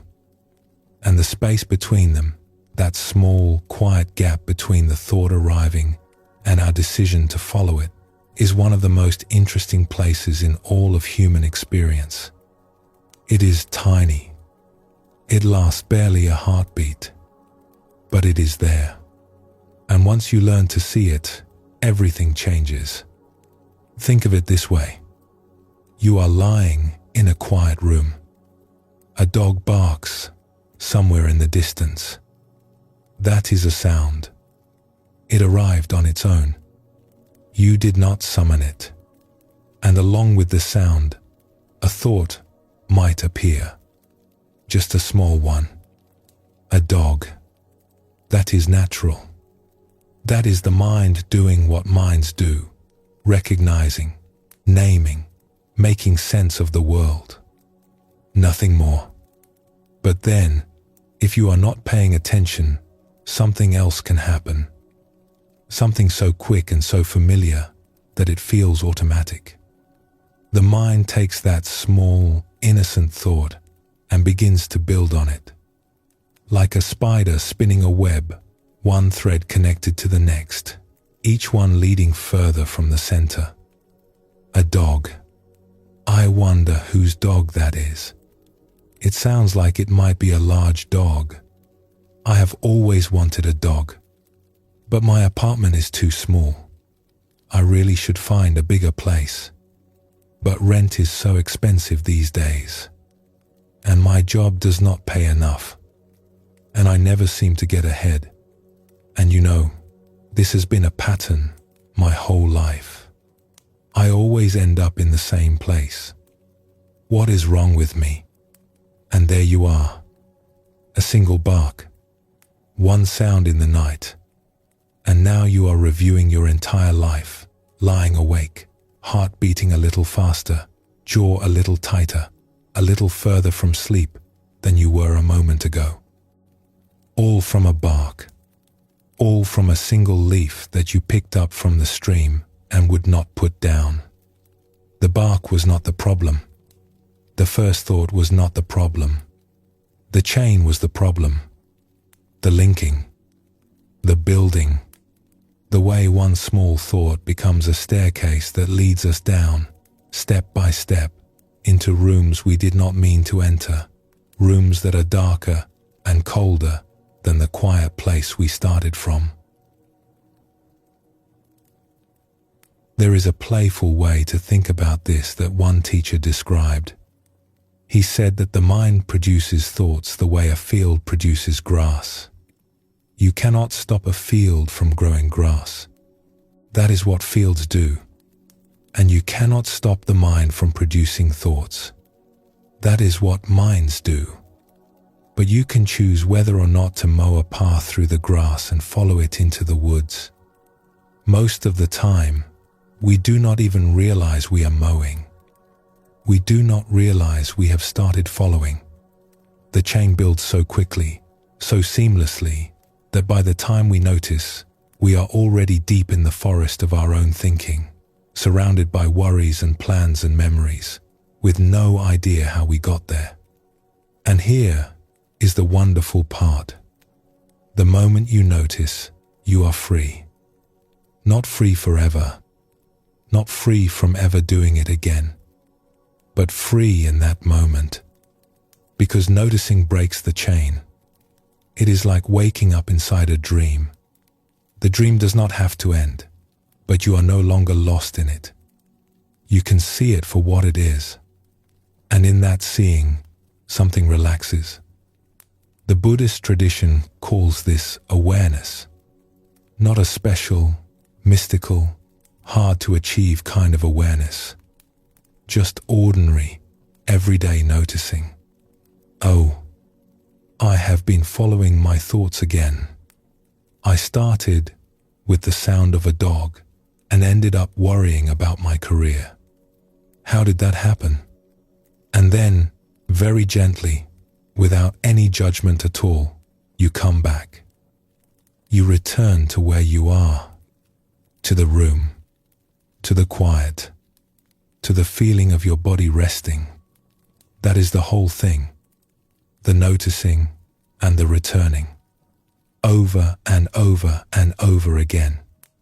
Not because you are failing, but because that is how it works. The mind wanders. You notice. You come back. The mind wanders again. You notice again. You come back again. Each return is not a failure. Each return is the practice itself. Each return is a small act of kindness toward yourself. Let us explore another story, a very simple one. A student once asked a teacher, "How do I stop my thoughts?" The teacher said, "Can you stop the wind?" "No." "Can you stop the river from flowing?" "No." Then why would you try to stop your thoughts? They are as natural as the wind and the water. Let them come. Let them go. Your only task is to not chase after them. The student thought about this. But sometimes the thoughts are so loud, so convincing. They feel so real and so important. The teacher picked up a small bell from the table beside them and rang it once. The sound filled the room, clear and bright. They both listened as it faded, growing softer and softer until it disappeared entirely. "Did you hear that?" the teacher asked. "Yes." "Where did it go?" The student listened. Silence. Nowhere. It just faded. "That is what thoughts do," the teacher said, "when you do not add to them. They ring. They are vivid for a moment, and then they fade. You did not have to push the sound away. You did not have to fight it. You simply let it be, and it dissolved on its own. Every thought is like that bell. It will fade. if you let it. But what if I ring it again? The student asked. What if I keep hitting the bell? The teacher looked at him with warm, amused eyes. Then it will keep ringing, and you will wonder why there is so much noise. How many of us keep hitting the bell? How many of us have a worry, and we look at it, and we turn it over, and we examine it from every angle, and we share it with others, and we research it, and we plan for it, and we rehearse what we will do about it. And each of those actions, each of those mental movements, is another strike of the bell, keeping the sound alive, keeping it ringing and ringing and ringing, long after it would have naturally faded into silence. We do this with worries. We do this with regrets. We do this with things people said to us years ago that still sting when we replay them. We hit the bell of an old conversation again and again, and each time we hear the same sound, and each time it hurts the same way, and each time we are surprised that it still hurts, not realizing that the pain is fresh each time because we are the ones keeping it ringing. And we do it with pleasant things too. We replay a compliment someone gave us, trying to hold onto the warm feeling, hitting the bell again and again, and wondering why the sound gets thinner each time, not realizing that joy, like everything else, is most vivid when it arrives naturally and most hollow when we try to force it to repeat. This is not something to feel bad about. Please hear that. This is not a flaw in you. It is not a weakness. It is simply what minds do when they have not been shown another way. We were never taught, most of us, that we could simply let a thought ring once and then fade. We were taught the opposite, actually. We were taught to engage with our thoughts, to take them seriously, to follow them wherever they lead, to analyze and plan and figure things out and never leave anything unexamined. And so we do, faithfully, exhaustingly, from morning until night, and sometimes through the night as well. But there is another way, and it is not a complicated way. It does not require any special skill or years of training or a particular kind of mind. It is simply this: when a thought arises, you can let it be. You can hear the bell, notice its sound, appreciate its brief music, and then let it fade. You can watch the leaf land on the stream and choose, this time, not to pick it up. Not because the leaf is dangerous, not because the thought is bad, but because you are tired of following and you would like, just for now, to stay where you are, to rest, to be still, to let the stream carry its leaves without you. There is something else worth noticing here, something that might surprise you. When you stop following your thoughts, when you stop chasing the chain from link to link, what you find is not blankness. It is not an empty, cold, silent void. This is what many people fear, that if they stop thinking, there will be nothing left. That, without the constant hum of their inner monologue, they will somehow disappear. But the opposite is true. What you find when the thinking settles is actually quite rich, quite full, quite alive. You find this moment, this actual, living, breathing moment, with all its texture and warmth. You find the feeling of your body, which has been patiently waiting for your attention all this time. The weight of your limbs, the softness of whatever you are resting on. You find the temperature of the air on your skin, a sensation so gentle and so constant that you had completely stopped noticing it. You find the sounds that are here, not the ones in your memory or your imagination, but the real ones, happening right now, in this room, in this night. You find a kind of fullness that has nothing to do with activity. It is the fullness of a clear night sky, not empty, full of space, full of stars, full of depth. Quiet, yes, but not barren, not lonely, spacious. An old Zen saying puts it this way: when you stop chasing, you discover that you are already home. This is what was there all along, underneath the noise. This ordinary, beautiful breathing moment. You did not have to go anywhere to find it. You just had to stop leaving. That is the gift hidden inside this teaching. We think that our thinking keeps us safe, that our worrying keeps us prepared, that our planning keeps us in control. And to some degree, at certain times, in certain practical ways, this is true. Thinking is a wonderful tool. We need it. We are grateful for it. It helps us solve real problems and navigate real challenges. But when the tool runs all day and all night without stopping, when we never set it down, when we carry it even to bed, even to rest, even into the quiet moments that are meant for simply being, then the tool becomes a burden. And the sound of the bell never stops ringing. Not because the bell is broken, but because we keep striking it, out of habit, out of a feeling that if we stop, something bad will happen. But nothing bad happens when the bell stops ringing. Nothing bad happens when the chain breaks. Nothing falls apart. Nothing is lost.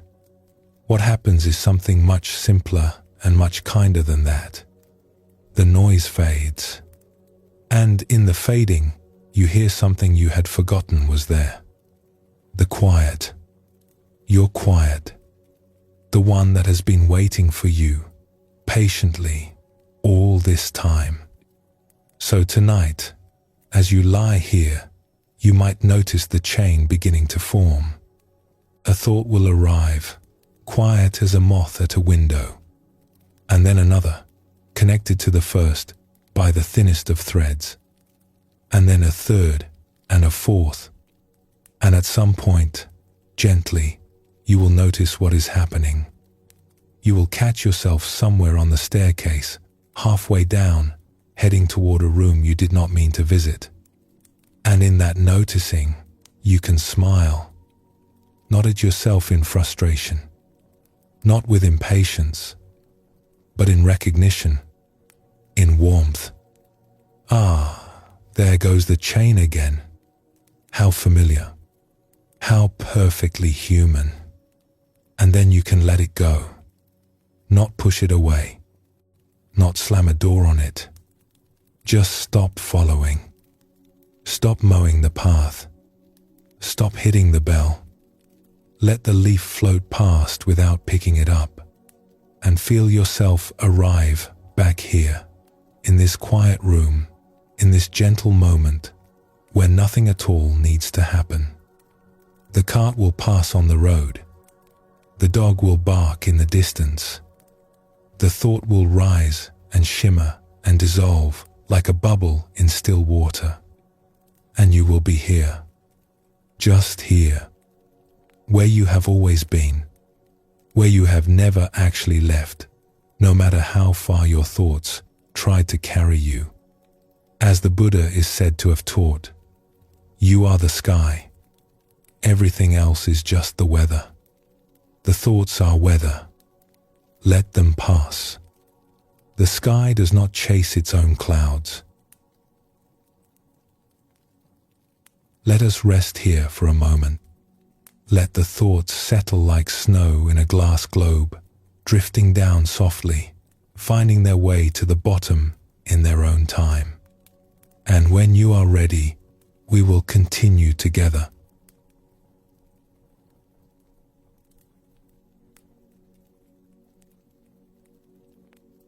We have been on a quiet journey together tonight. We have walked through orchards waiting for spring. We have sat beside cocoons and cups of still water. We have listened to birds and watched leaves floating on streams. And through all of it, there has been a thread, gentle and steady, winding through each story and each teaching, like a path through a garden at dusk. That thread is this: you do not have to try so hard. It has been said in different ways, through different stories, in different voices. But the heart of it has always been the same. The peace you are looking for is not far away. The answers you are chasing are not hiding. The thing you think you need to become, you may already be. Now, as we come to rest together one last time, let us follow that thread to where it has been leading us all along, to the quietest room in the house, the innermost place, the one truth that sits beneath all the others, patient as a mountain, waiting for us to stop searching long enough to notice that it is already here, that it has always been here, that it never left. Let us begin with a question. A strange one, perhaps, but stay with it. Have you ever looked everywhere for something, turned the whole house upside down, checked every drawer and every pocket, grown more and more frustrated, only to discover that the thing you were looking for was in your hand the whole time, or in your pocket, or sitting on the table right in front of you, so close and so obvious that your eyes kept sliding right past it? There is always a moment in that discovery that is equal parts relief and laughter. You shake your head. You smile at yourself, not in anger, in wonder. How could I have missed something so close? How could I have searched so hard for something that was never lost? This is, in many ways, the deepest teaching in the Buddhist tradition. Not a teaching about gaining something, not a teaching about becoming something, but a teaching about recognizing what has always, already been here. Let us explore a story. In a village at the edge of a great forest, there lived an old man who kept an elephant. The elephant was large and gentle, with wise, patient eyes and a slow, steady way of moving through the world. It was the man's companion and his helper, and it lived in a large open shelter behind his house, surrounded by trees. One morning, the old man woke up in a state of great confusion. He sat on the edge of his bed and looked around his house and felt that something was missing. Something important. Something he could not name. It was not a thing, exactly. It was more like a feeling. A sense that something essential had gone, had slipped away in the night, and without it, the day ahead felt hollow and uncertain. He went outside and began to search. He walked through the village, asking his neighbors if they had seen what he had lost. But when they asked him what it was, he could not say. "I will know it when I find it," he told them, and they shook their heads kindly and wished him well. He walked to the river and looked along the banks, as if the thing he had lost might have washed up among the stones. He walked to the edge of the great forest and peered into the green shadows between the trees, wondering if perhaps it had wandered in there. He climbed a small hill and looked out over the countryside, shading his eyes against the sun, scanning the horizon for something, anything, that might explain the feeling of absence in his chest. He searched all morning. He searched all afternoon. The sun moved across the sky. His legs grew tired. His heart grew heavy, and the thing he was looking for remained unfound. Late in the day, he sat down on a flat rock near his house, exhausted and discouraged. He put his head in his hands. The evening light was golden and warm, and the air smelled like wood smoke and ripening fruit. And as he sat there, catching his breath, feeling the ache in his feet and the ache in his heart, he heard a sound behind him. A low, gentle rumbling.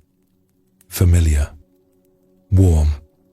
He turned around, and there, standing in its shelter, exactly where it always stood, was his elephant. Large and quiet and perfectly at ease.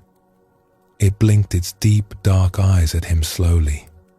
It swayed gently, the way elephants do, as if rocking itself to sleep. It had been there all day. It had been there all along. It had not moved. The old man looked at the elephant. The elephant looked back. And the old man, sitting on his rock in the golden light, began to laugh. Softly at first, then fully. The kind of laugh that comes not from humor but from recognition. From the strange, sweet relief of finding something that was never actually lost. He had spent the entire day searching the jungle for something that was already quietly at home. There is a teaching from an old Tibetan tradition that speaks to this directly. It says, "Do not go into the inextricable jungle looking for the elephant who is already quietly at home." What a thing to hear. Especially tonight. Especially now, when you have done so much searching in your own life. Searching for peace. Searching for answers. Searching for the right way to live, the right thing to believe, the right version of yourself to become. How much of your life has been spent in that jungle? How many paths have you tried? How many books have you read? How many conversations have you had? How many quiet nights have you spent turning things over in your mind, hoping that the next thought would be the one that finally settled everything? And please know, this is not a scolding. The searching is not wrong. The searching is deeply, beautifully human. It is what we do. It is how we grow. Every path you have walked, even the ones that seem to lead nowhere, has brought you here, to this moment, to this quiet night, to these words. None of it was wasted. But there comes a point, a quiet, gentle turning point, where the searching can stop. Not because you have found the answer somewhere out there, in a book or a teaching or a distant place, but because you have turned around gently and seen what was behind you the whole time. What was beneath you the whole time. What was inside you the whole time. The elephant, quiet, patient, yours. Let us go deeper into this, because there is something here that is worth spending time with. What if happiness is not something you can find? What if it is not located anywhere? What if it is not at the end of any road, inside any achievement, behind any door you have not yet opened?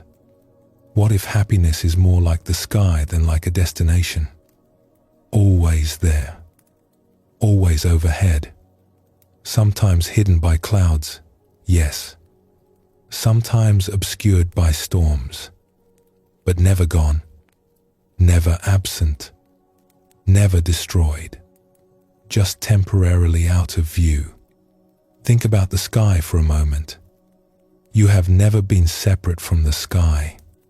Even when you are inside, even when the ceiling is above you, the sky is still there, just beyond. You have lived your entire life beneath it. It has witnessed every day you have ever had, every joy and every difficulty. And it has never, not once, abandoned you. The clouds come and go. The storms come and go. But the sky remains. The old Buddhist teachers used this image often. They said your true nature is like the sky. and your thoughts and emotions are like the weather. The weather changes constantly. Rain, sun, wind, stillness. But the sky does not change. It does not become less because of the storm. It does not become more because of the sunshine. It is always, simply, itself. Vast, open, unchanging. And you are like that. Underneath all the changing weather of your thoughts and feelings and worries and hopes, there is something in you that does not change. Something vast, something open, something that has been quietly holding all of your experience, the way the sky holds the clouds, without ever being disturbed by any of it. There is a beautiful image from the old teachings that compares happiness to a rainbow. You see it in the distance, shimmering and vivid and impossibly beautiful. And you want it. You want to reach it, to stand inside it, to feel its colors on your skin. So you start walking toward it, and the rainbow stays ahead of you. You walk faster. It moves further. You run. It keeps its distance. You can chase it your whole life and never touch it, because a rainbow is not a place. It is a meeting of light and water and angle. It exists only from where you stand. But here is the part the old teachers want us to notice. Even though you cannot catch the rainbow, it has always been there. It has accompanied you every moment. It was never running from you. It was never hiding. It was shining right there, in the air between you and the horizon, made from the same sunlight that warms your face. You were never separate from it. You were just looking in the wrong direction.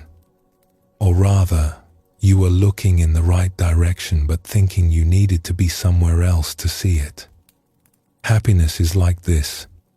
Peace is like this. The thing you have been searching for your whole life is like this. Not far away. Not hidden. Not earned by the right combination of effort and luck and timing. But here, right here, shining quietly in the light of your own awareness, waiting for you to stop chasing long enough to notice. Let us explore one more story together, a gentle one, to carry with us into sleep. A long time ago, in a small monastery, there was a student who had been practicing for many years. She was devoted. She was sincere. She had given up a comfortable life to sit in silence, day after day, year after year, searching for what the old teachings called awakening. One evening, she went to the teacher and said, "I have been here for many years. I have sat through thousands of hours of silence. I have examined my thoughts. I have watched my breath. I have done everything you asked me to do. And still, I have not found what I am looking for." The teacher said, "What are you looking for?" "Peace," she said. "Real peace. The kind that does not depend on anything. The kind that does not come and go." The teacher was quiet for a long moment. Then the teacher said, "Close your eyes." She closed her eyes. Now, without doing anything at all, without making any effort, without searching for anything or trying to create anything, "Tell me, what is here?" She sat for a while. At first, her mind jumped in with its usual activity. Thoughts about dinner, a sound from outside, the wind shifting in the trees, a slight ache in her knee from all the sitting, a brief wondering about whether she was doing this correctly. But the teacher had said, without doing anything. So she let those things be. She did not follow them. She did not push them away. She just let them float, like leaves on water, like clouds in a wide sky. And after a while, something happened. Or rather, nothing happened. And in that nothing, in that gap where effort would normally be, she noticed something she had never noticed before. Or perhaps she had noticed it 1,000 times, but had never stopped long enough to recognize it. Underneath everything, underneath the thoughts and the sounds and the sensations and the slight discomfort of sitting still, underneath the story of who she was and what she was doing here and how long she had been searching and whether or not she was making progress. Underneath all of it, there was something. Not a thing, exactly. Not a feeling or a thought or an experience in the usual sense. More like a space, a warmth, a quiet, steady presence that had no name and no shape and no edge. It was not exciting. It was not dramatic. It did not flash or glow or make any announcement of itself. It was the simplest thing she had ever encountered. It was just here. The way the sky is here. The way the ground is here. The way your own breathing is here. Always happening. Always faithful. Always present. Whether you notice it or not. It was so ordinary that she had overlooked it for years. The way you might overlook the air you breathe, because it is always there and never asks to be noticed. The way you might overlook the ground beneath your feet, because it has never once failed to hold you up. She opened her eyes. They were wet.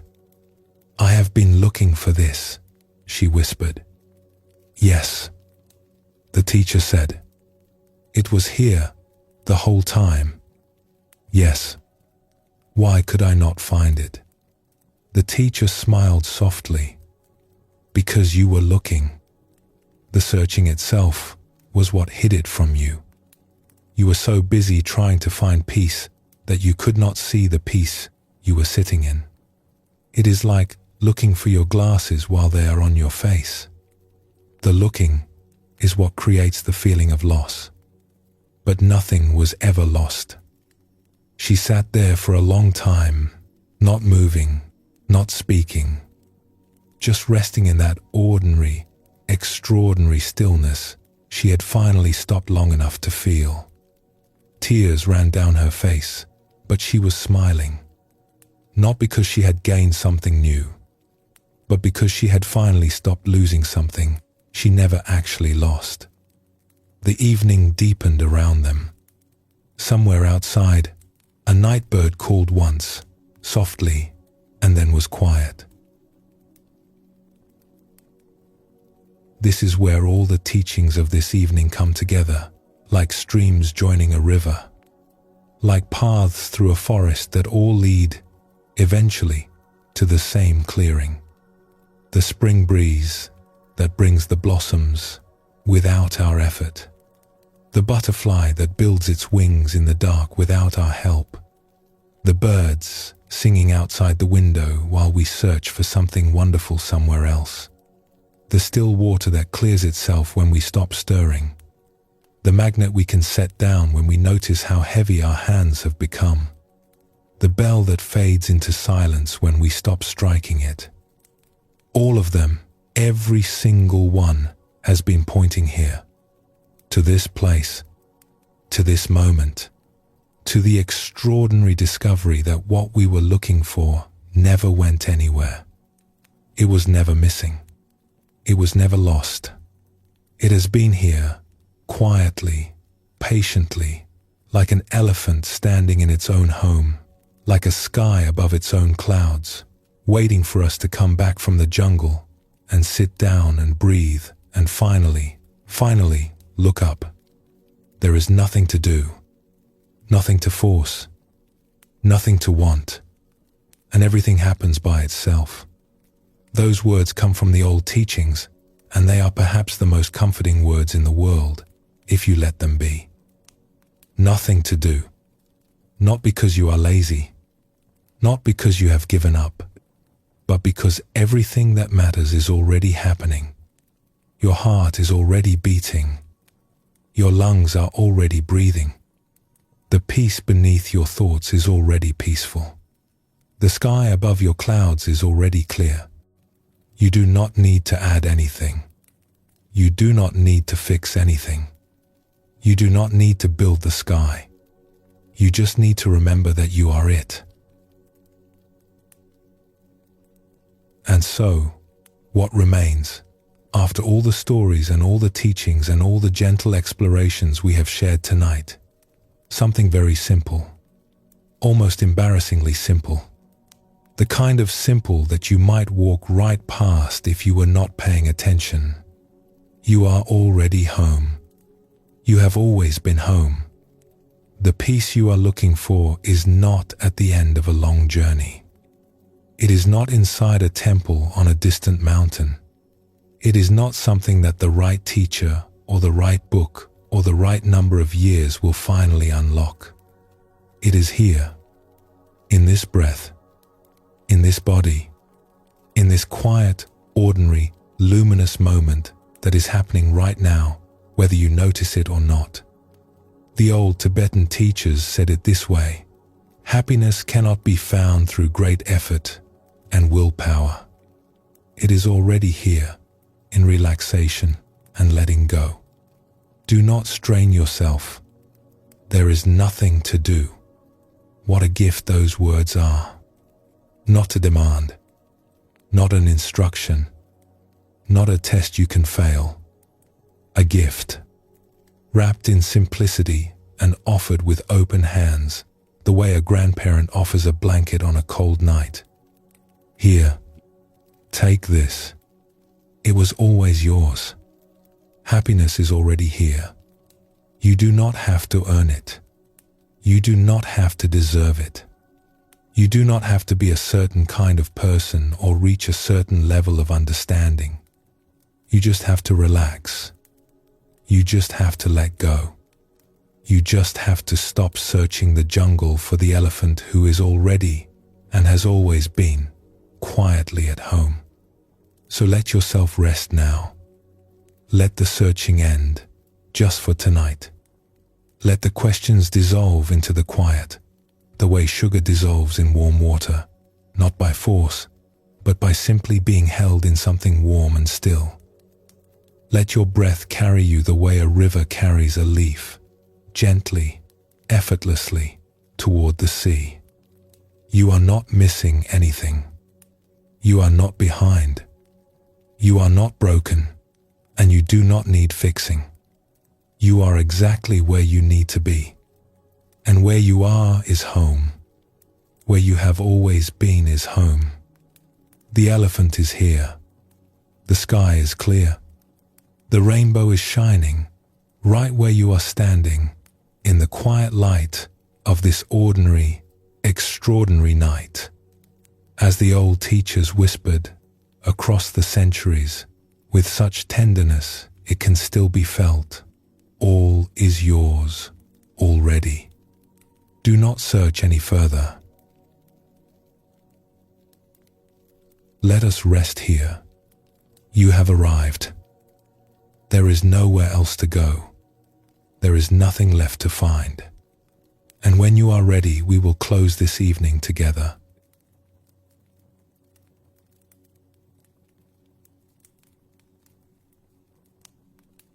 The night is quiet now. The stories have been told. The teachings have been offered. And you are still here, resting, breathing, held by whatever you are resting on, held by the gentle pull of gravity, held by the night itself. There is nothing left to learn tonight, nothing left to remember or understand. If something from this evening stays with you, let it stay on its own. And if everything drifts away like a dream you cannot quite recall in the morning, that is fine too. The seeds have been planted. They will do their work in the dark, in the soil, in their own quiet time. You do not need to check on them. Let us sit together, one last time, in the simplest truth of all. You arrive tonight carrying things. We all do. We carry the day behind us like a long shadow. The conversations we had, the things we did and did not do, the small worries that cling like burrs to the fabric of our thinking, the larger ones that sit deeper, in the chest, in the belly, in the places where the body stores what the mind cannot quite process. And over the course of this evening, perhaps some of those things have loosened. Not because you solved them, not because you figured anything out, but because, for a little while, you stopped carrying them. You set them down, the way the old woman in our story suggested, the way the teacher by the cup of water demonstrated, the way the farmer in the orchard finally learned. You let them rest. And in the resting, something softened. That softening is not nothing. It is, in fact, everything. It is the body remembering what the mind so often forgets, that you were not built to carry the world on your shoulders every hour of every day. You were built to carry it for a while, and then to set it down. To work, and then to rest. To think, and then to stop thinking. To hold on, and then, when the time is right, to let go. The Buddha, in one of his simplest and most human teachings, once reminded his students that all things that arise also pass away. This is true of storms. It is true of seasons. It is true of difficult feelings, and it is true of beautiful ones. Everything moves. Everything changes. Everything, eventually, settles. And you, tonight, are settling. You can feel it, perhaps. A heaviness in your limbs that is not tiredness exactly, but something gentler than tiredness. Release. A letting down. Like a bird folding its wings after a long flight and finally, coming to rest on a branch that has been waiting for it all day. There is a softness behind your eyes. The kind that comes when you stop looking for things. When you stop scanning and searching and evaluating and just let your gaze, even your inner gaze, go soft. Like candles being dimmed, one by one, in a room that no longer needs to be bright. There is a warmth in your chest that has no name and needs no name. It is not happiness, exactly, and it is not sadness. It is something underneath both of those. Something more fundamental. It is just your body, coming home to itself after a long day of being elsewhere. After a long day of doing and thinking and carrying and trying, your body knows how to come home. It has been doing it every night of your life. And tonight, you are letting it. We spoke tonight about cherry trees and spring breezes, about the patience of seeds in dark soil, about butterflies building their wings inside cocoons, doing their most important work in a place no one can see. We spoke about birds singing outside open windows, and how easy it is to miss their song when we are busy chasing something we think is more important. We spoke about still water, and how it clears itself when you stop stirring. About the shadows that disappear when you step into the shade. About magnets and the heavy things they attract, and the lightness that comes when you set them down. About the bells that ring in our minds and how they fade, all on their own, when we stop striking them. And about an elephant, patient and gentle, standing quietly at home while we search the whole jungle for something that was never lost. These are not just stories. They are mirrors, held up gently, at just the right angle, so you can catch a glimpse of something you already know but may have forgotten. Something about your own nature. Something about the peace that lives inside you, not as a reward for good behavior or hard work or spiritual achievement, but as your birthright, as the ground you stand on, as the sky above your head, as the breath in your lungs, which has never once asked you to earn it. Every tradition that has ever looked deeply at the human heart has found the same thing there. Beneath the worry, beneath the fear, beneath the endless churning of thought and plan and memory, there is stillness. There is warmth. There is a quiet knowing that does not need words and does not need proof. It is simply there, the way light is there when you open the curtains. Not created by the opening, just revealed. You do not have to remember the details of tonight. You do not have to recall which story said what, or which teaching came from where. The details are like rain. They fall, and they soak into the earth. And the earth does not need to remember each individual drop in order to grow. It just grows greener. And something in you, tonight, is growing greener too. Quietly, without your help, without your effort, in the dark, in the stillness, in the gentle letting go. And now, as you lie here, let us do the simplest thing in the world. Let us do nothing. Not the nothing of waiting for something to happen, not the nothing of boredom or emptiness, but the rich, warm, full nothing of a person who has finally, truly, completely stopped. The nothing of the stone at the bottom of the river. The nothing of the clear water in the cup.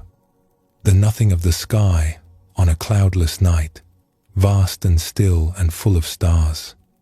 Feel your body, not with effort, not with attention that grips or examines. Just feel it the way you feel the warmth of sunlight on your skin. Effortlessly, naturally. Your body is here. It has been here all evening, faithfully breathing, faithfully beating, faithfully holding you in the world. It asks so little of you. Tonight, you can give it the one thing it wants most. You can leave it alone. You can let it rest.